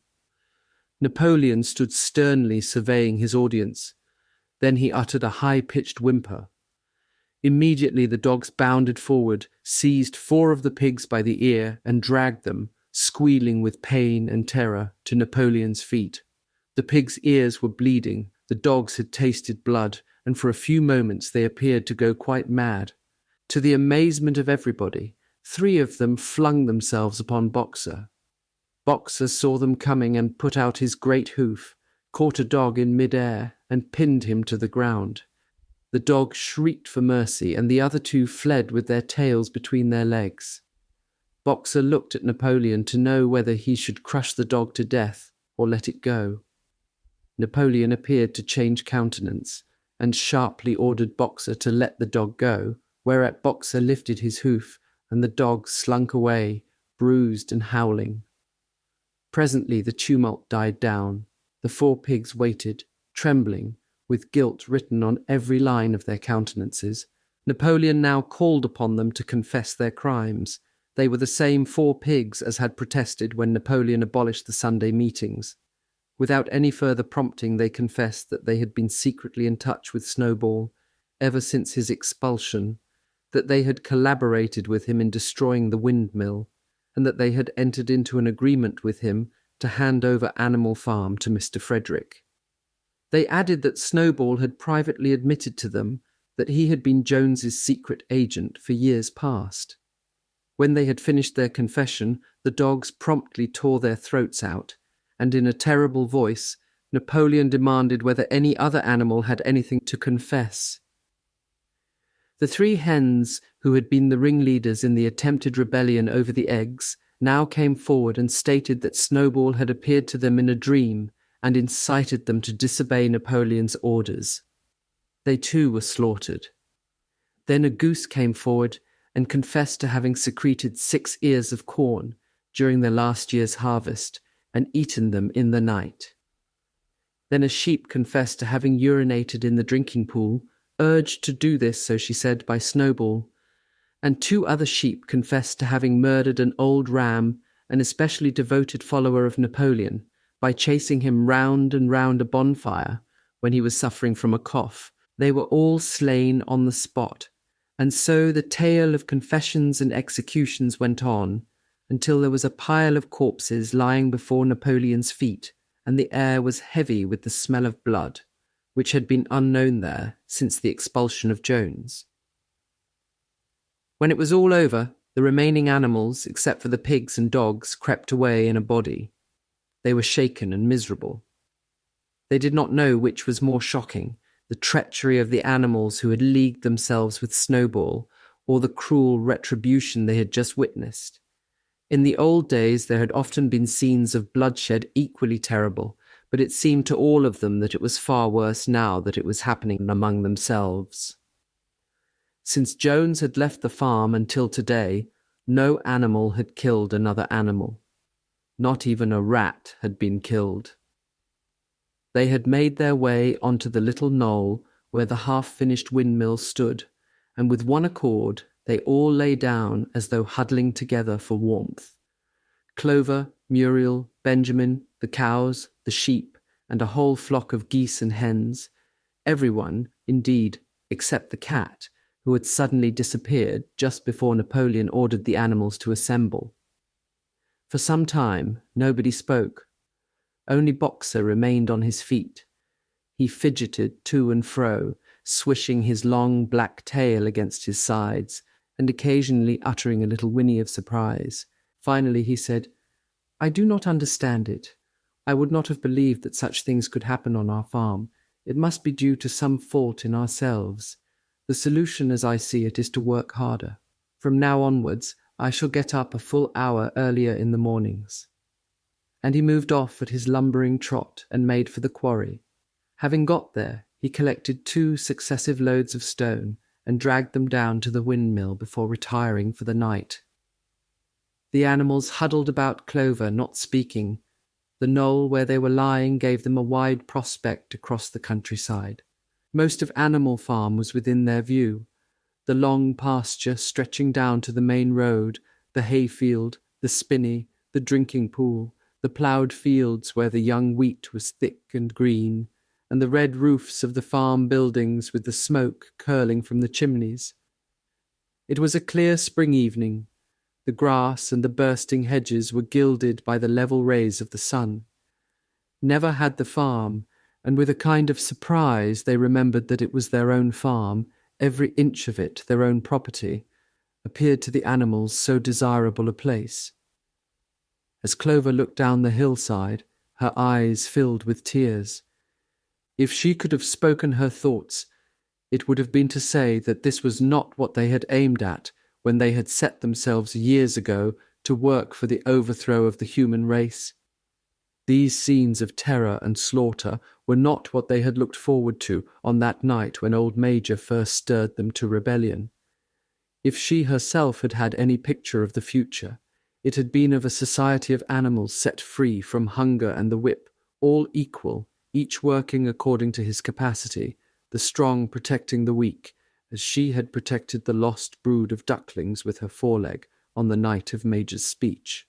Instead, she did not know why, they had come to a time when no one dared speak his mind, when fierce, growling dogs roamed everywhere, and when you had to watch your comrades torn to pieces after confessing to shocking crimes. There was no thought of rebellion or disobedience in her mind. She knew that, even as things were, they were far better off than they had been in the days of Jones, and that before all else, it was needful to prevent the return of the human beings.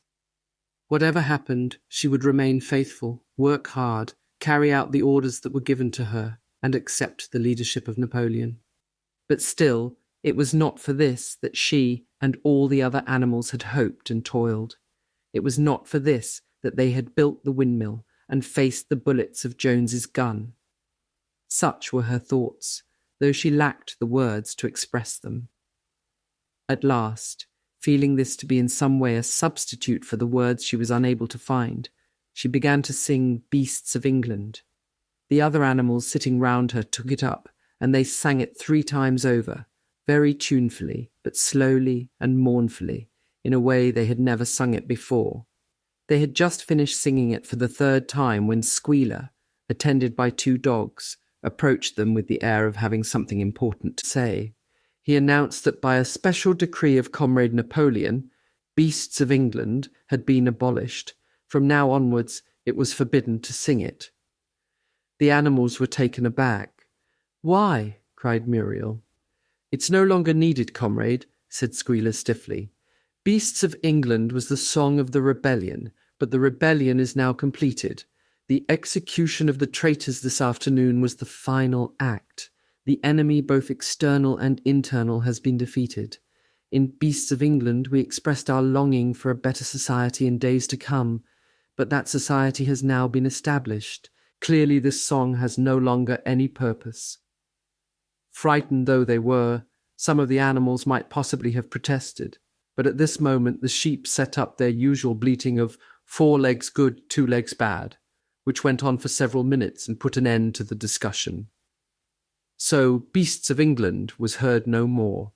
In its place, Minimus the poet had composed another song which began, Animal farm, never through me shalt thou come to harm, and this was sung every Sunday morning after the hoisting of the flag, but somehow neither the words nor the tune ever seemed to the animals to come up to Beasts of England. Chapter 8. A few days later, when the terror caused by the executions had died down, some of the animals remembered, or thought they remembered, that the 6th commandment decreed, "No animal shall kill any other animal." And though no one cared to mention it in the hearing of the pigs or the dogs, it was felt that the killings which had taken place did not square with this.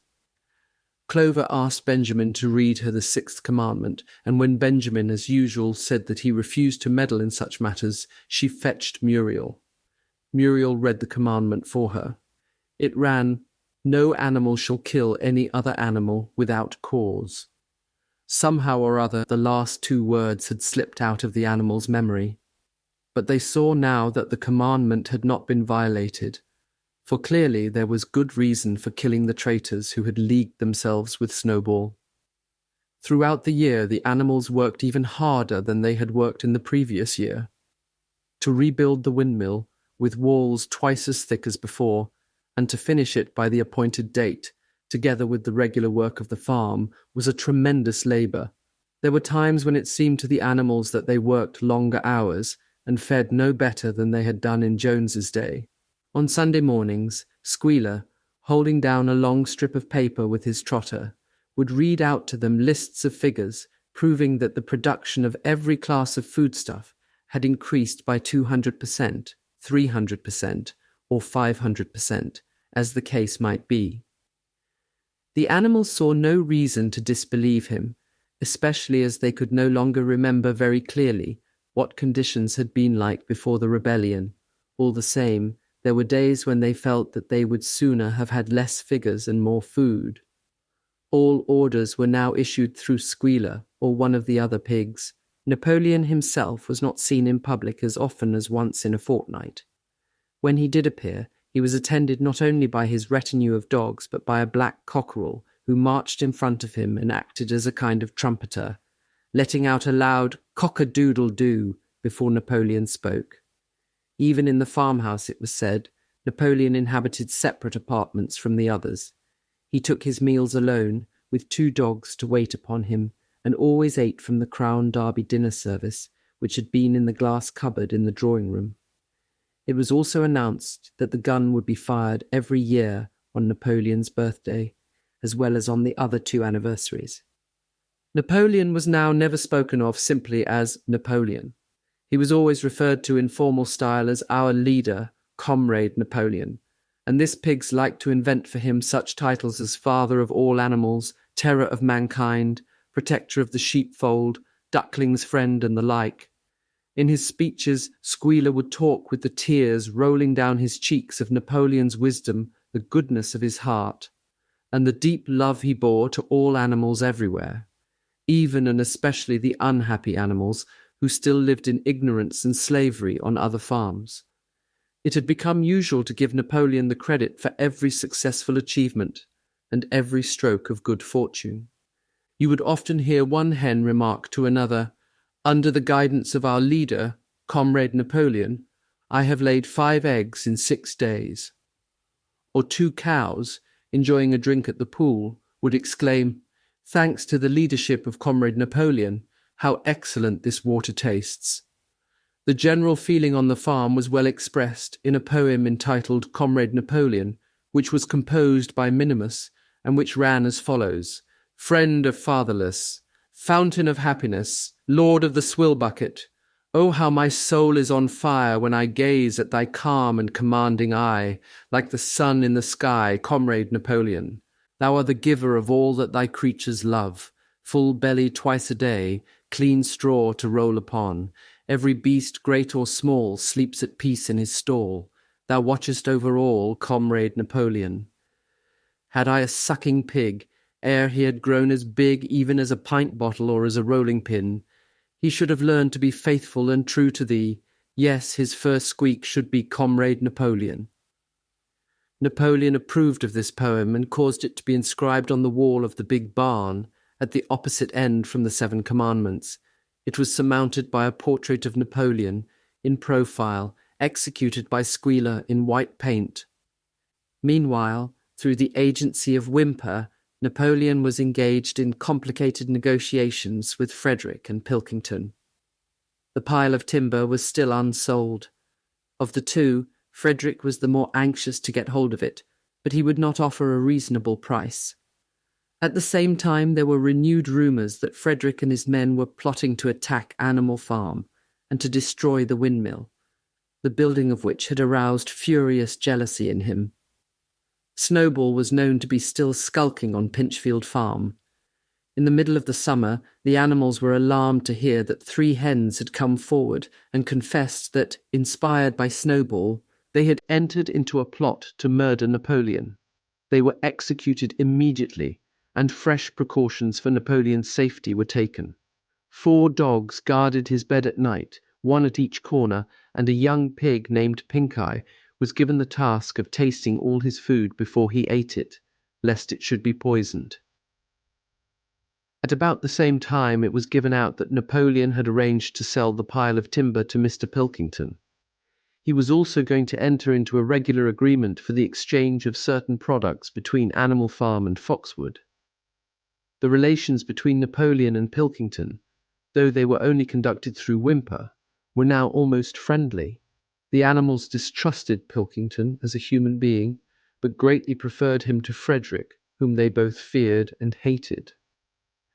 As the summer wore on and the windmill neared completion, the rumours of an impending treacherous attack grew stronger and stronger.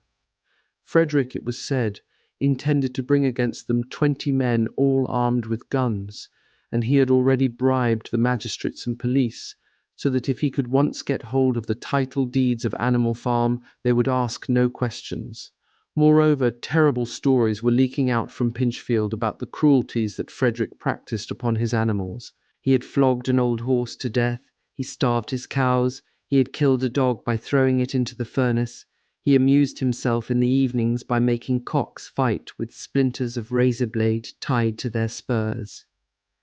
The animals' blood boiled with rage when they heard of these things being done to their comrades, and sometimes they clamoured to be allowed to go out in a body and attack Pinchfield Farm, drive out the humans, and set the animals free.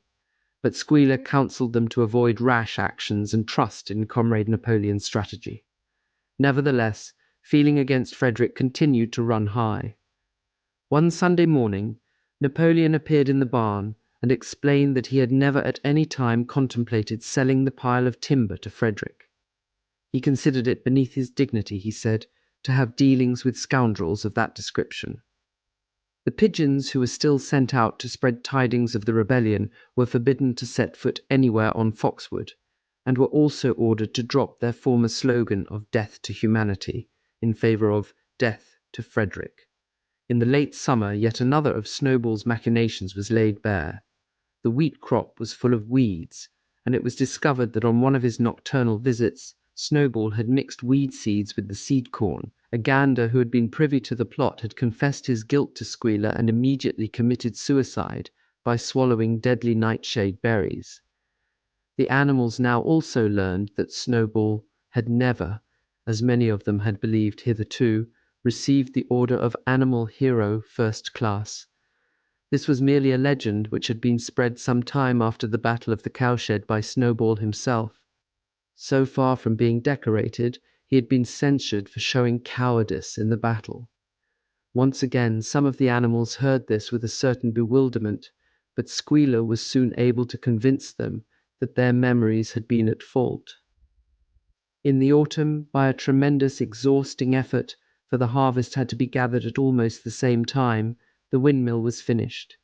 The machinery had still to be installed, and Whymper was negotiating the purchase of it, but the structure was completed. In the teeth of every difficulty, in spite of inexperience, of primitive implements, of bad luck, and of Snowball's treachery, the work had been finished punctually to the very day. Tired out but proud, the animals walked round and round their masterpiece, which appeared even more beautiful in their eyes than when it had been built the first time. Moreover, the walls were twice as thick as before. Nothing short of explosives would lay them low this time. And when they thought of how they had laboured, what discouragements they had overcome, and the enormous difference that would be made in their lives when the sails were turning and the dynamos running, when they thought of all this, their tiredness forsook them, and they gambolled round and round the windmill, uttering cries of triumph. Napoleon himself, attended by his dogs and his cockerel, came down to inspect the completed work. He personally congratulated the animals on their achievement and announced that the mill would be named Napoleon Mill. 2 days later, the animals were called together for a special meeting in the barn. They were struck dumb with surprise when Napoleon announced that he had sold the pile of timber to Frederick. Tomorrow Frederick's wagons would arrive and begin carting it away. Throughout the whole period of his seeming friendship with Pilkington, Napoleon had really been in secret agreement with Frederick. All relations with Foxwood had been broken off. Insulting messages had been sent to Pilkington. The pigeons had been told to avoid Pinchfield Farm and to alter their slogan from "Death to Frederick" to "Death to Pilkington." At the same time, Napoleon assured the animals that the stories of an impending attack on Animal Farm were completely untrue, and that the tales about Frederick's cruelty to his own animals had been greatly exaggerated. All these rumours had probably originated with Snowball and his agents. It now appeared that Snowball was not, after all, hiding on Pinchfield Farm, and in fact had never been there in his life. He was living, in considerable luxury, so it was said, at Foxwood, and had in reality been a pensioner of Pilkington for years past. The pigs were in ecstasies over Napoleon's cunning. By seeming to be friendly with Pilkington, he had forced Frederick to raise his price by £12, but the superior quality of Napoleon's mind, said Squealer, was shown in the fact that he trusted nobody, not even Frederick. Frederick had wanted to pay for the timber with something called a cheque, which, it seemed, was a piece of paper with a promise to pay written upon it. But Napoleon was too clever for him. He had demanded payment in real £5 notes, which were to be handed over before the timber was removed. Already Frederick had paid up, and the sum he had paid was just enough to buy the machinery for the windmill. Meanwhile, the timber was being carted away at high speed. When it was all gone, another special meeting was held in the barn for the animals to inspect Frederick's banknotes. Smiling beatifically and wearing both his decorations, Napoleon reposed on a bed of straw on the platform, with the money at his side, neatly piled on a china dish from the farmhouse kitchen. The animals filed slowly past, and each gazed his fill, and Boxer put out his nose to sniff at the banknotes, and the flimsy white things stirred and rustled in his breath. 3 days later, there was a terrible hullabaloo. Whymper, his face deadly pale, came racing up the path on his bicycle, flung it down in the yard, and rushed straight into the farmhouse. The next moment, a choking roar of rage sounded from Napoleon's apartments. The news of what had happened sped round the farm like wildfire. The banknotes were forgeries. Frederick had got the timber for nothing. Napoleon called the animals together immediately and in a terrible voice pronounced the death sentence upon Frederick. When captured, he said, Frederick should be boiled alive.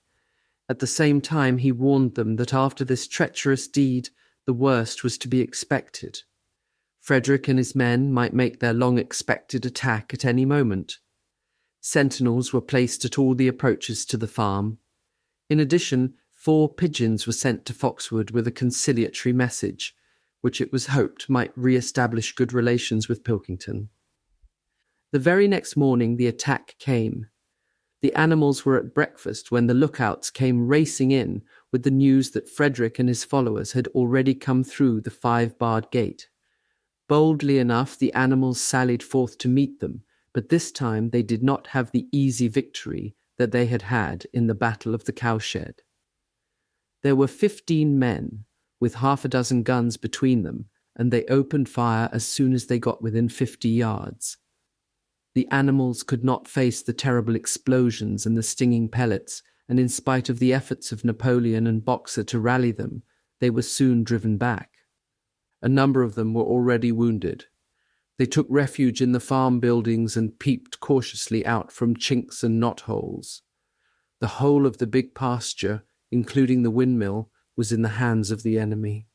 For the moment, even Napoleon seemed at a loss. He paced up and down without a word, his tail rigid and twitching. Wistful glances were sent in the direction of Foxwood.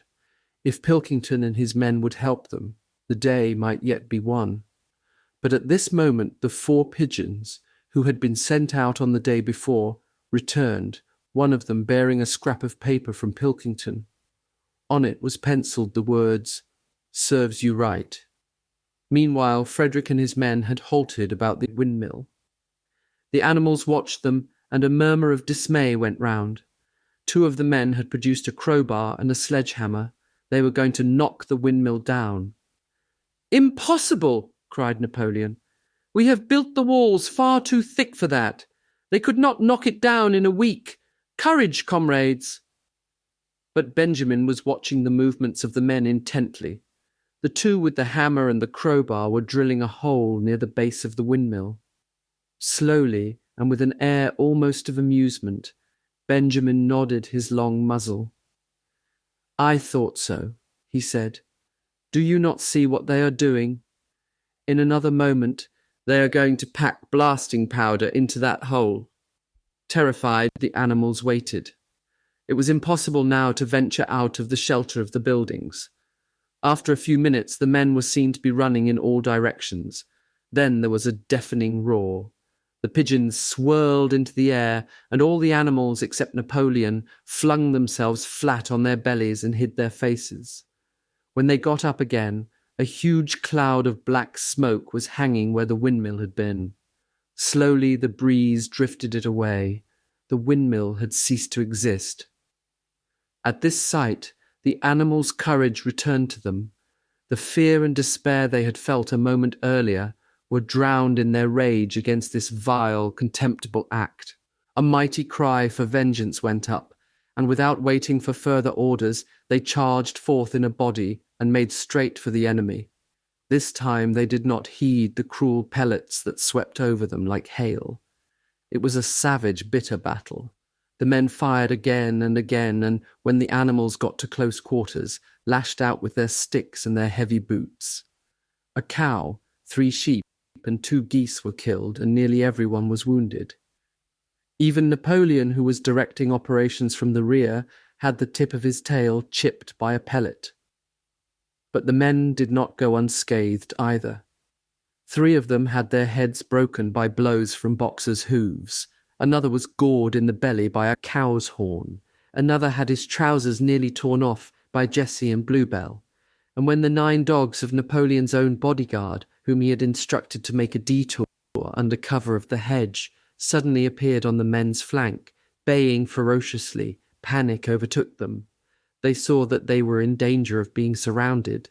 Frederick shouted to his men to get out while the going was good, and the next moment the cowardly enemy was running for dear life. The animals chased them right down to the bottom of the field and got in some last kicks at them as they forced their way through the thorn hedge. They had won, but they were weary and bleeding. Slowly they began to limp back towards the farm.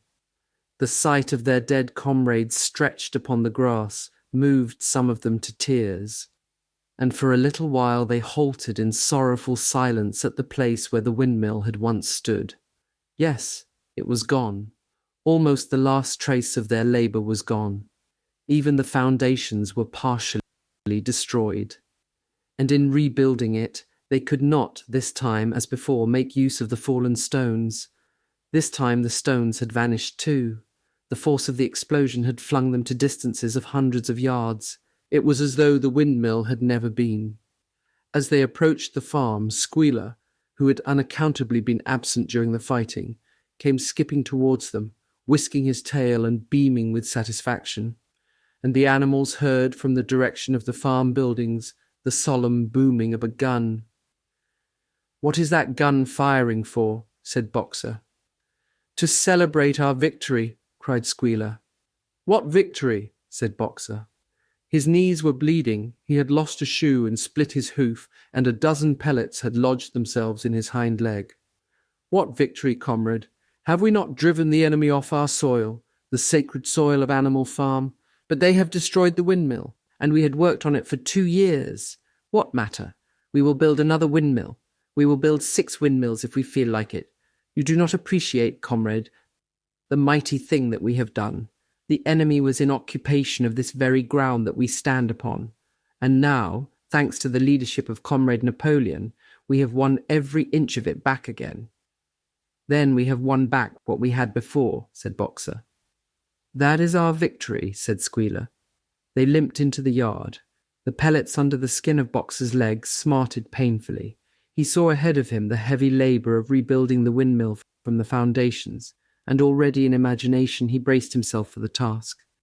But for the first time it occurred to him that he was 11 years old, and that perhaps his great muscles were not quite what they had once been.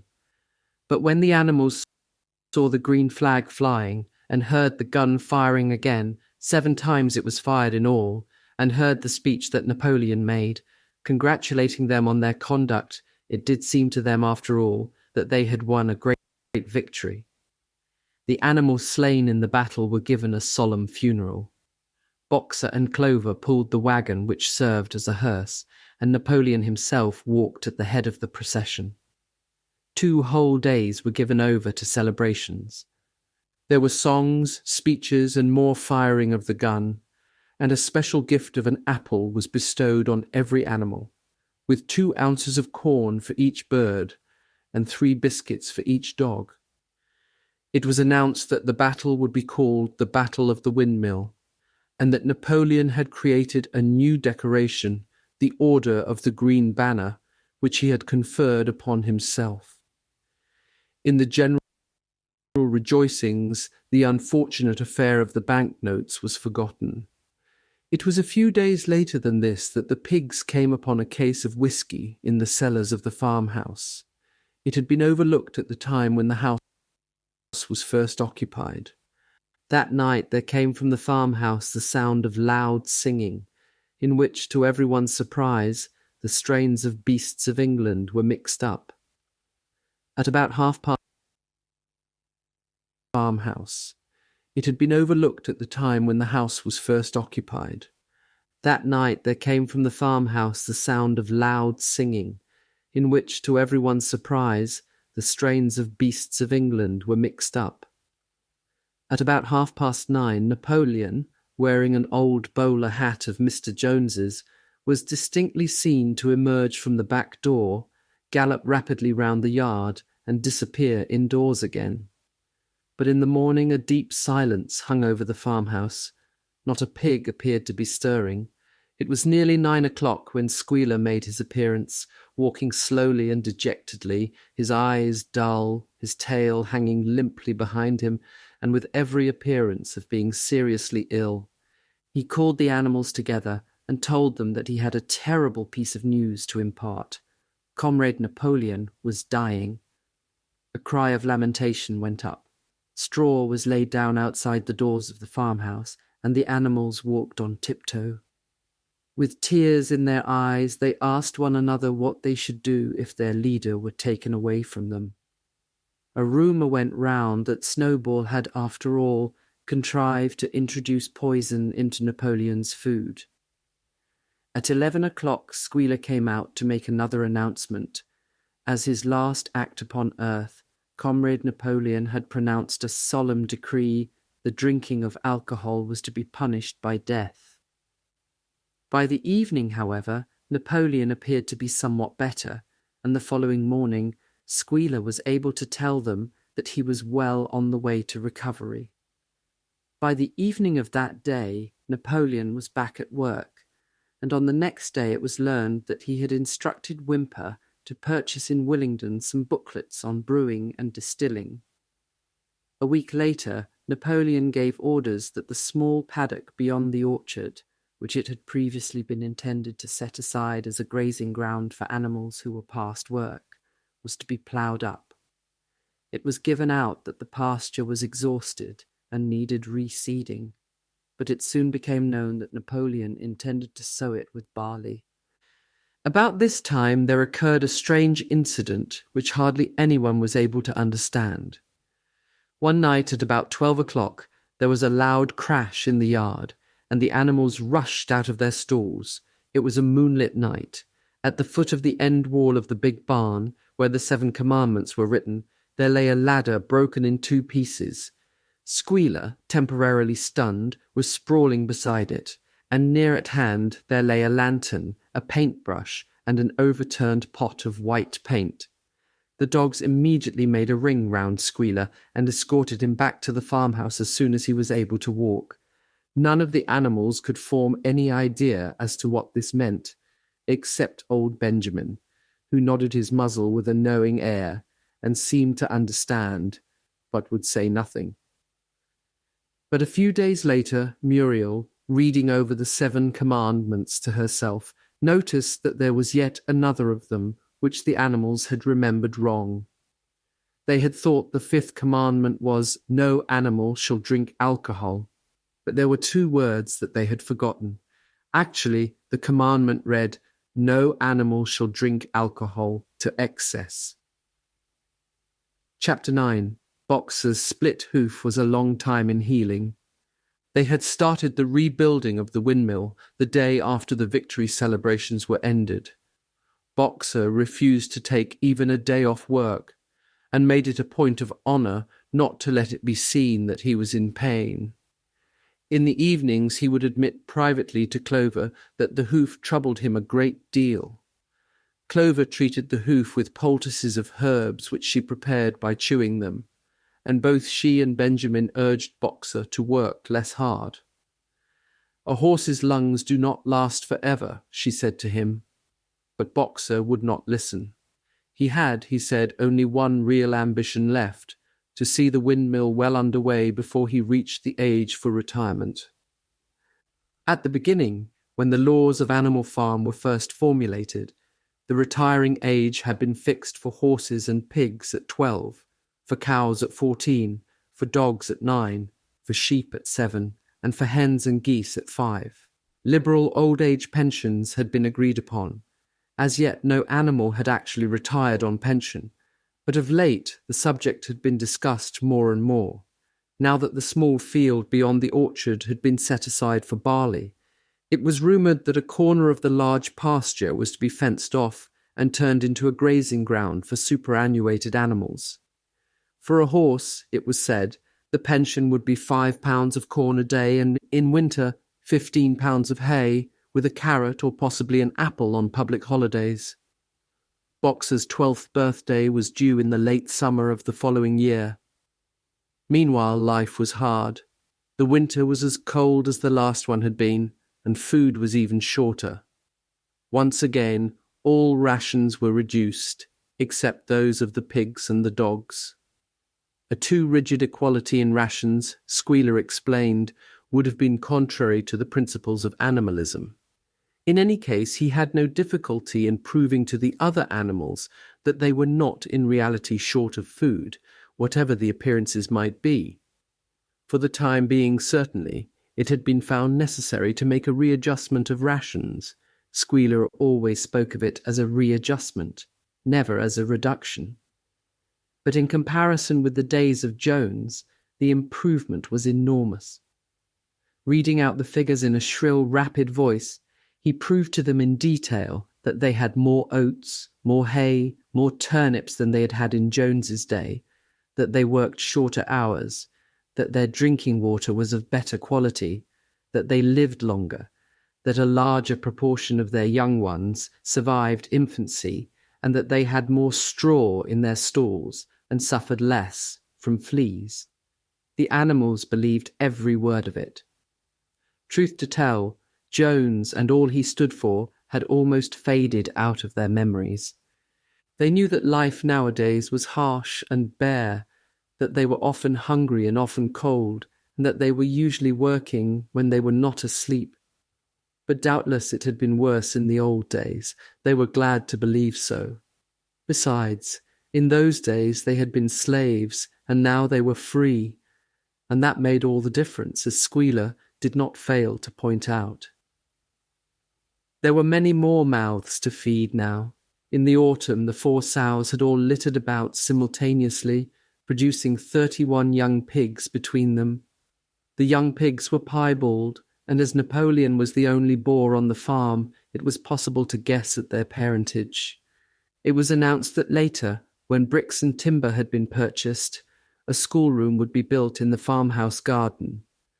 For the time being, the young pigs were given their instruction by Napoleon himself in the farmhouse kitchen. They took their exercise in the garden and were discouraged from playing with the other young animals. About this time, too, it was laid down as a rule that when a pig and any other animal met on the path, the other animal must stand aside, and also that all pigs, of whatever degree, were to have the privilege of wearing green ribbons on their tails on Sundays. The farm had had a fairly successful year, but was still short of money. There were the bricks, sand, and lime for the schoolroom to be purchased, and it would also be necessary to begin saving up again for the machinery for the windmill. Then there were lamp oil and candles for the house, sugar for Napoleon's own table. He forbade this to the other pigs, on the ground that it made them fat, and all the usual replacements such as tools, nails, string, coal, wire, scrap iron, and dog biscuits. A stump of hay and part of the potato crop were sold off, and the contract for eggs was increased to 600 a week, so that year the hens barely hatched enough chicks to keep their numbers at the same level. Rations, reduced in December, were reduced again in February, and lanterns in the stalls were forbidden to save oil. But the pigs seemed comfortable enough, and in fact were putting on weight if anything. One afternoon in late February, a warm, rich, appetizing scent, such as the animals had never smelt before, wafted itself across the yard from the little brewhouse, which had been disused in Jones's time, and which stood beyond the kitchen. Someone said it was the smell of cooking barley. The animals sniffed the air hungrily and wondered whether a warm mash was being prepared for their supper. But no warm mash appeared, and on the following Sunday it was announced that from now onwards all barley would be reserved for the pigs. The field beyond the orchard had already been sown with barley, and the news soon leaked out that every pig was now receiving a ration of a pint of beer daily, with half a gallon for Napoleon himself, which was always served to him in the Crown Derby soup tureen. But if there were hardships to be borne, they were partly offset by the fact that life nowadays had a greater dignity than it had had before. There were more songs, more speeches, more processions. Napoleon had commanded that once a week there should be held something called a spontaneous demonstration, the object of which was to celebrate the struggles and triumphs of Animal Farm. At the appointed time, the animals would leave their work and march round the precincts of the farm in military formation, with the pigs leading, then the horses, then the cows, then the sheep, and then the poultry. The dogs flanked the procession, and at the head of all marched Napoleon's black cockerel. Boxer and Clover always carried between them a green banner marked with the hoof and the horn and the caption, "Long live Comrade Napoleon." Afterwards there were recitations of poems composed in Napoleon's honour, and a speech by Squealer giving particulars of the latest increases in the production of foodstuffs, and on occasion a shot was fired from the gun. The sheep were the greatest devotees of the spontaneous demonstration, and if anyone complained, as a few animals sometimes did when no pigs or dogs were near, that they wasted time and meant a lot of standing about in the cold, the sheep were sure to silence him with a tremendous bleating of 4 legs good, 2 legs bad. But by and large the animals enjoyed these celebrations. They found it comforting to be reminded that after all they were truly their own masters, and that the work they did was for their own benefit, so that, what with the songs, the processions, Squealer's lists of figures, the thunder of the gun, the crowing of the cockerel, and the fluttering of the flag, they were able to forget that their bellies were empty, at least part of the time. In April, Animal Farm was proclaimed a republic, and it became necessary to elect a president. There was only one candidate, Napoleon, who was elected unanimously. On the same day, it was given out that fresh documents had been discovered, which revealed further details about Snowball's complicity with Jones. It now appeared that Snowball had not, as the animals had previously imagined, merely attempted to lose the Battle of the Cowshed by means of a stratagem, but had been openly fighting on Jones's side. In fact, it was he who had actually been the leader of the human forces and had charged into battle with the words, "Long live humanity," on his lips. The wounds on Snowball's back, which a few of the animals still remembered to have seen, had been inflicted by Napoleon's teeth. In the middle of the summer, Moses the raven suddenly reappeared on the farm after an absence of several years. He was quite unchanged, still did no work, and talked in the same strain as ever about Sugar Candy Mountain.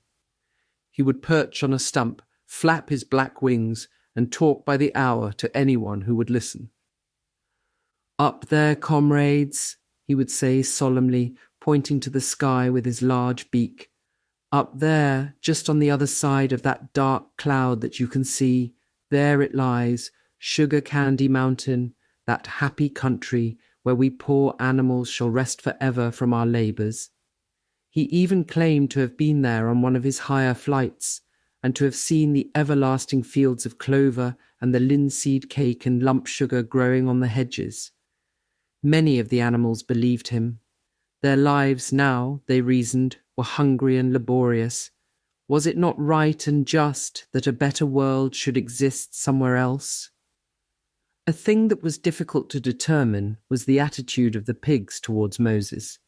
They all declared contemptuously that his stories about Sugar Candy Mountain were lies, and yet they allowed him to remain on the farm, not working, with an allowance of a gill of beer a day. After his hoof had healed up, Boxer worked harder than ever. Indeed, all the animals worked like slaves that year.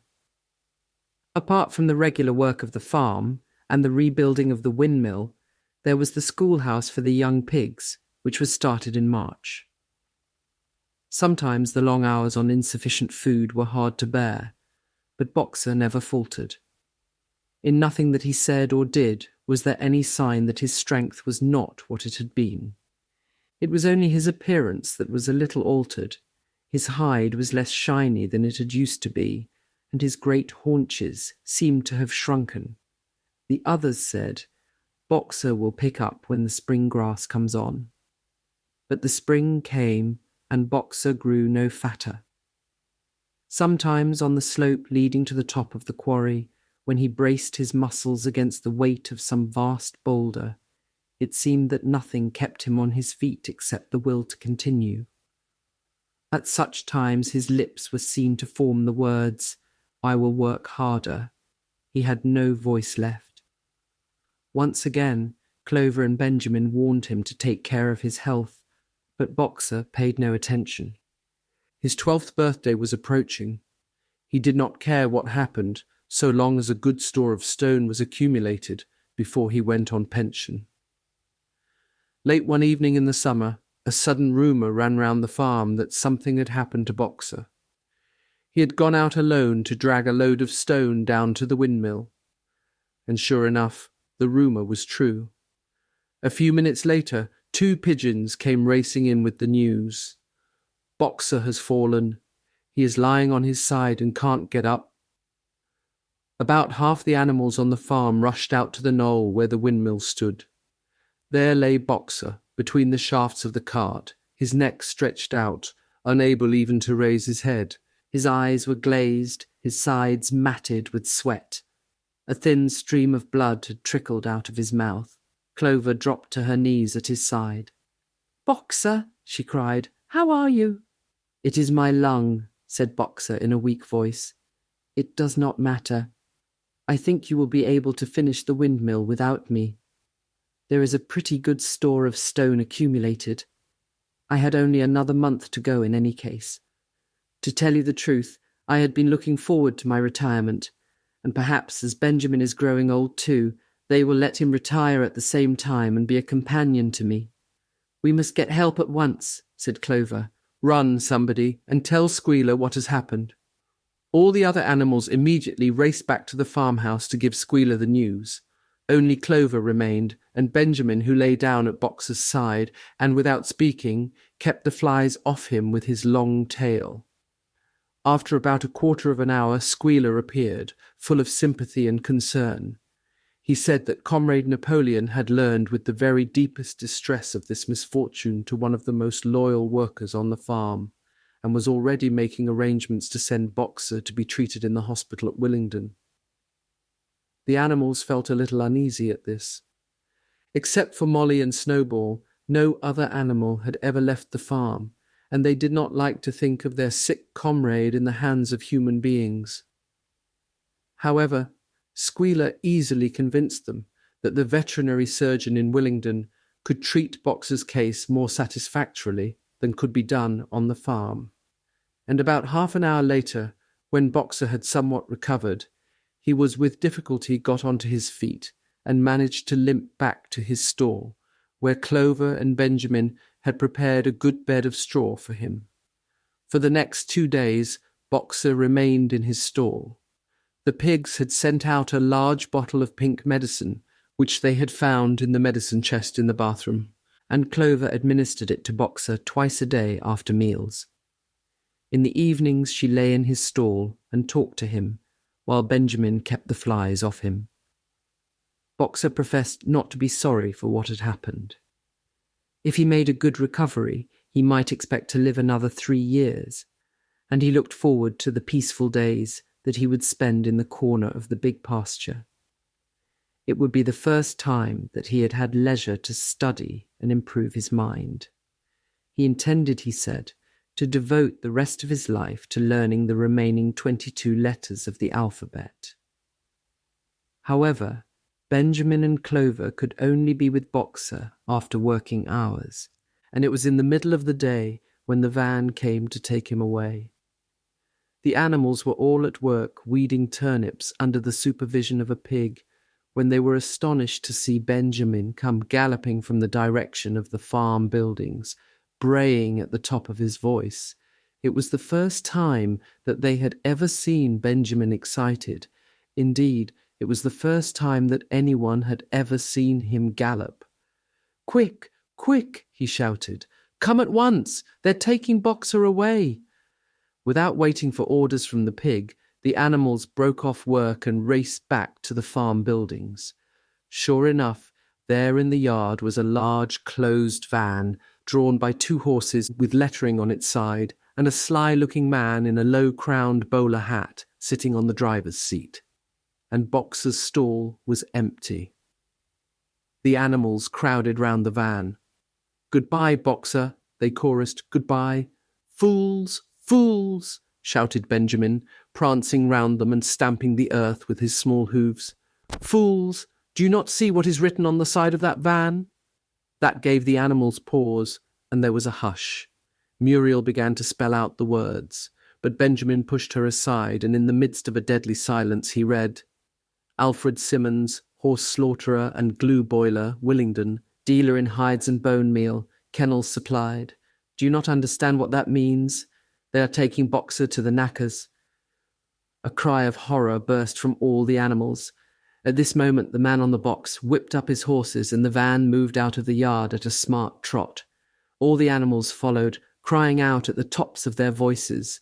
Clover forced her way to the front. The van began to gather speed. Clover tried to stir her stout limbs to a gallop and achieved a canter. "Boxer!" she cried. "Boxer, Boxer, Boxer!" And just at this moment, as though he had heard the uproar outside, Boxer's face, with the white stripe down his nose, appeared at the small window at the back of the van. "Boxer!" cried Clover in a terrible voice. "Boxer! Get out! Get out quickly! They're taking you to your death!" All the animals took up the cry of, "Get out, Boxer! Get out!" But the van was already gathering speed and drawing away from them. It was uncertain whether Boxer had understood what Clover had said. But a moment later his face disappeared from the window and there was the sound of a tremendous drumming of hooves inside the van. He was trying to kick his way out. The time had been when a few kicks from Boxer's hooves would have smashed the van to matchwood. But alas, his strength had left him, and in a few moments the sound of drumming hooves grew fainter and died away. In desperation, the animals began appealing to the 2 horses which drew the van to stop. "Comrades, comrades," they shouted, "don't take your own brother to his death." But the stupid brutes, too ignorant to realize what was happening, merely set back their ears and quickened their pace. Boxer's face did not reappear at the window. Too late, someone thought of racing ahead and shutting the 5-barred gate, but in another moment the van was through it and rapidly disappearing down the road. Boxer was never seen again. 3 days later, it was announced that he had died in the hospital at Willingdon, in spite of receiving every attention a horse could have. Squealer came to announce the news to the others. He had, he said, been present during Boxer's last hours. "It was the most affecting sight I have ever seen," said Squealer, lifting his trotter and wiping away a tear. "I was at his bedside at the very last, and at the end, almost too weak to speak, he whispered in my ear that his sole sorrow was to have passed on before the windmill was finished. 'Forward, comrades,' he whispered, 'forward in the name of the rebellion. Long live Animal Farm. Long live Comrade Napoleon. Napoleon is always right. Those were his very last words, comrades.'" Here Squealer's demeanour suddenly changed. He fell silent for a moment, and his little eyes darted suspicious glances from side to side before he proceeded. It had come to his knowledge, he said, that a foolish and wicked rumour had been circulated at the time of Boxer's removal. Some of the animals had noticed that the van which took Boxer away was marked Horse Slaughterer, and had actually jumped to the conclusion that Boxer was being sent to the knackers. It was almost unbelievable, said Squealer, that any animal could be so stupid. "Surely," he cried indignantly, whisking his tail and skipping from side to side, "surely they knew their beloved leader, Comrade Napoleon, better than that." But the explanation was really very simple. The van had previously been the property of the knacker, and had been bought by the veterinary surgeon, who had not yet painted the old name out. That was how the mistake had arisen.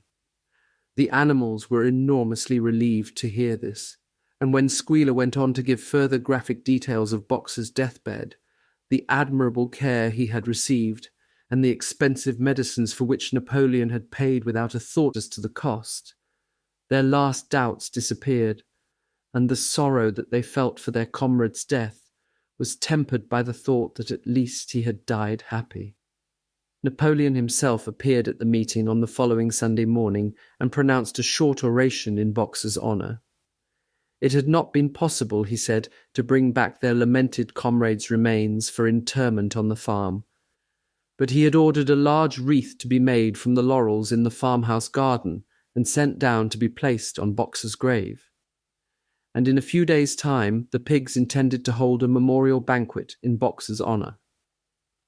Napoleon ended his speech with a reminder of Boxer's two favourite maxims: "I will work harder," and "Comrade Napoleon is always right." Maxims, he said, which every animal would do well to adopt as his own. On the day appointed for the banquet, a grocer's van drove up from Willingdon and delivered a large wooden crate at the farmhouse. That night there was the sound of uproarious singing, which was followed by what sounded like a violent quarrel, and ended at about 11 o'clock with a tremendous crash of glass. No one stirred in the farmhouse before noon on the following day, and the word went round that from somewhere or other the pigs had acquired the money to buy themselves another case of whisky. Chapter 10. Years passed, the seasons came and went, the short animal lives fled by. A time came when there was no one who remembered the old days before the rebellion, except Clover, Benjamin, Moses the raven, and a number of the pigs. Muriel was dead. Bluebell, Jessie, and Pincher were dead. Jones, too, was dead. He had died in an inebriate's home in another part of the country. Snowball was forgotten. Boxer was forgotten, except by the few who had known him. Clover was an old, stout mare now, stiff in the joints and with a tendency to rheumy eyes. She was 2 years past the retiring age, but in fact no animal had ever actually retired. The talk of setting aside a corner of the pasture for superannuated animals had long since been dropped. Napoleon was now a mature boar of 24 stone. Squealer was so fat that he could with difficulty see out of his eyes. Only old Benjamin was much the same as ever, except for being a little greyer about the muzzle, and, since Boxer's death, more morose and taciturn than ever. There were many more creatures on the farm now, though the increase was not so great as had been expected in earlier years. Many animals had been born to whom the rebellion was only a dim tradition, passed on by word of mouth, and others had been bought who had never heard mention of such a thing before their arrival. The farm possessed 3 horses now besides Clover. They were fine, upstanding beasts, willing workers and good comrades, but very stupid. None of them proved able to learn the alphabet beyond the letter B. They accepted everything that they were told about the rebellion and the principles of animalism, especially from Clover, for whom they had an almost filial respect, but it was doubtful whether they understood very much of it.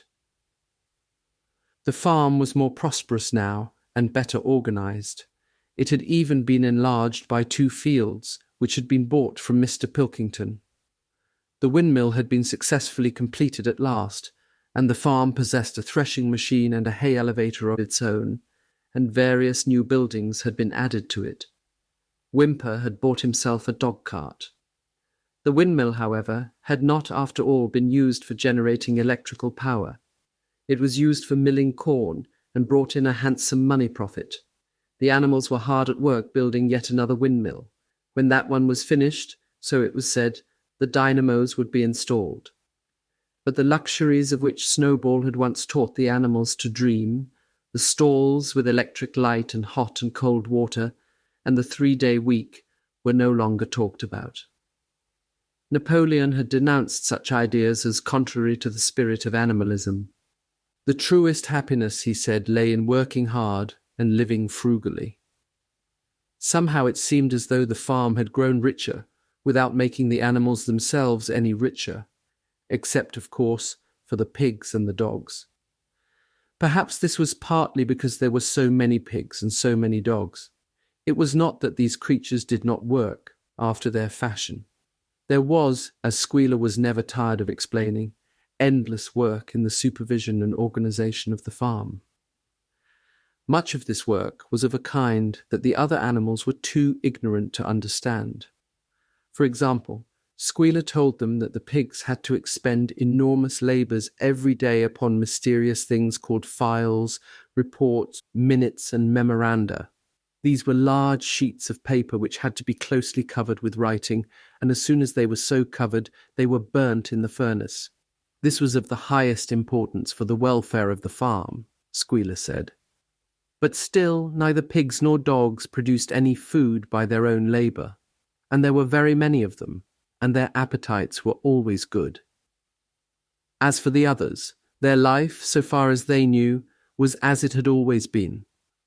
They were generally hungry, they slept on straw, they drank from the pool, they laboured in the fields. In winter, they were troubled by the cold, and in summer by the flies. Sometimes the older ones among them racked their dim memories and tried to determine whether in the early days of the rebellion, when Jones's expulsion was still recent, things had been better or worse than now. They could not remember. There was nothing with which they could compare their present lives. They had nothing to go upon except Squealer's lists of figures, which invariably demonstrated that everything was getting better and better. The animals found the problem insoluble. In any case, they had little time for speculating on such things now. Only old Benjamin professed to remember every detail of his long life, and to know that things never had been, nor ever could be, much better or much worse.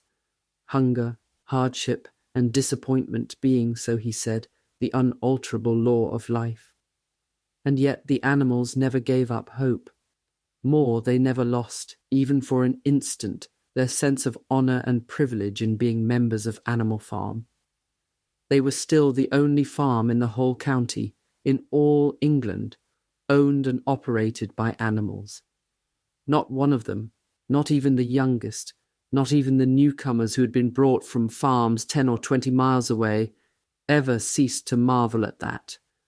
And when they heard the gun booming and saw the green flag fluttering at the masthead, their hearts swelled with imperishable pride, and the talk turned always towards the old heroic days, the expulsion of Jones, the writing of the 7 Commandments, the great battles in which the human invaders had been defeated. None of the old dreams had been abandoned.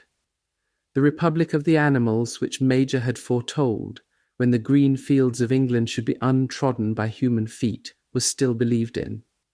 Some day it was coming. It might not be soon.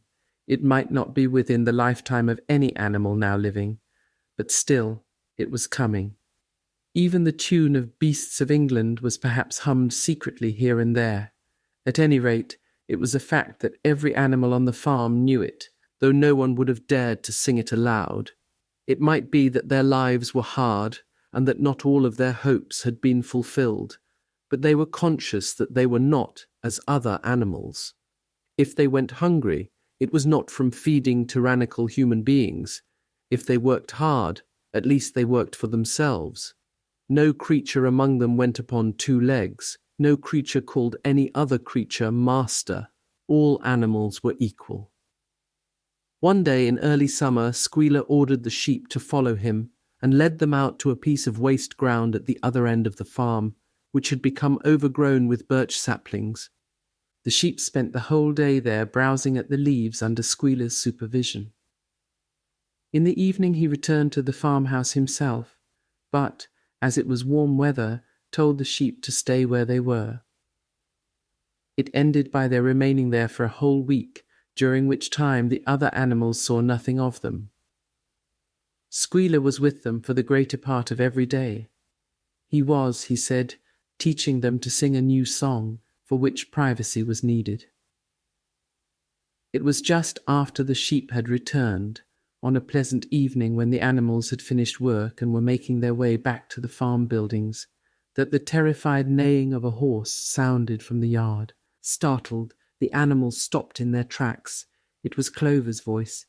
She neighed again, and all the animals broke into a gallop and rushed into the yard. Then they saw what Clover had seen. It was a pig walking on his hind legs. Yes, it was Squealer, a little awkwardly, as though not quite used to supporting his considerable bulk in that position, but with perfect balance he was strolling across the yard. And a moment later, out from the door of the farmhouse came a long file of pigs, all walking on their hind legs. Some did it better than others. 1 or 2 were even a trifle unsteady, and looked as though they would have liked the support of a stick, but every one of them made his way right round the yard successfully. And finally there was a tremendous baying of dogs, and a shrill crowing from the black cockerel, and out came Napoleon himself, majestically upright, casting haughty glances from side to side, and with his dogs gambolling round him. He carried a whip in his trotter. There was a deadly silence. Amazed, terrified, huddling together, the animals watched the long line of pigs march slowly round the yard. It was as though the world had turned upside down. Then there came a moment when the first shock had worn off, and when, in spite of everything, in spite of their terror of the dogs, and of the habit, developed through long years, of never complaining, never criticizing, no matter what happened, they might have uttered some word of protest. But just at that moment, as though at a signal, all the sheep burst out into a tremendous bleating of 4 legs good, 2 legs better, 4 legs good, 2 legs better, 4 legs good, 2 legs better. It went on for 5 minutes without stopping, and by the time the sheep had quieted down, the chance to utter any protest had passed, for the pigs had marched back into the farmhouse. Benjamin felt a nose nuzzling at his shoulder. He looked round. It was Clover. Her old eyes looked dimmer than ever. Without saying anything, she tugged gently at his mane and led him round to the end of the big barn, where the 7 commandments were written. For a minute or 2 they stood gazing at the tattered wall with its white lettering. "My sight is failing," she said finally.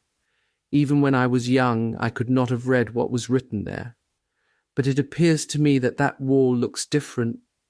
Are the 7 commandments the same as they used to be, Benjamin?" For once Benjamin consented to break his rule, and he read out to her what was written on the wall. There was nothing there now except a single commandment. It ran, "All animals are equal but some animals are more equal than others. After that, it did not seem strange when next day the pigs who were supervising the work of the farm all carried whips in their trotters. It did not seem strange to learn that the pigs had bought themselves a wireless set, were arranging to install a telephone, and had taken out subscriptions to John Bull, Titbits, and the Daily Mirror. It did not seem strange when Napoleon was seen strolling in the farmhouse garden with a pipe in his mouth.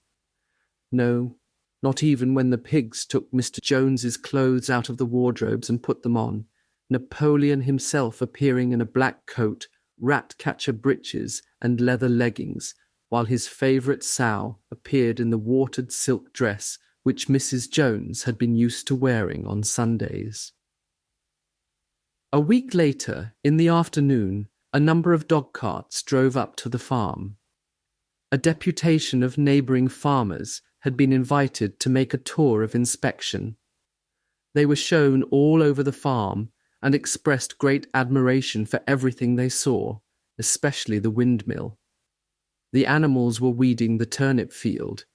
They worked diligently, hardly raising their faces from the ground, and not knowing whether to be more frightened of the pigs or of the human visitors. That evening, loud laughter and bursts of singing came from the farmhouse, and suddenly, at the sound of the mingled voices, the animals were stricken with curiosity. What could be happening in there, now that for the first time animals and human beings were meeting on terms of equality? With one accord, they began to creep as quietly as possible into the farmhouse garden. At the gate they paused, half frightened to go on, but Clover led the way in. They tiptoed up to the house, and such animals as were tall enough peered in at the dining-room window. There, round the long table, sat half a dozen farmers and half a dozen of the more eminent pigs, Napoleon himself occupying the seat of honour at the head of the table. The pigs appeared completely at ease in their chairs. The company had been enjoying a game of cards, but had broken off for the moment, evidently in order to drink a toast. A large jug was circulating, and the mugs were being refilled with beer. No one noticed the wondering faces of the animals that gazed in at the window. Mr. Pilkington of Foxwood had stood up, his mug in his hand.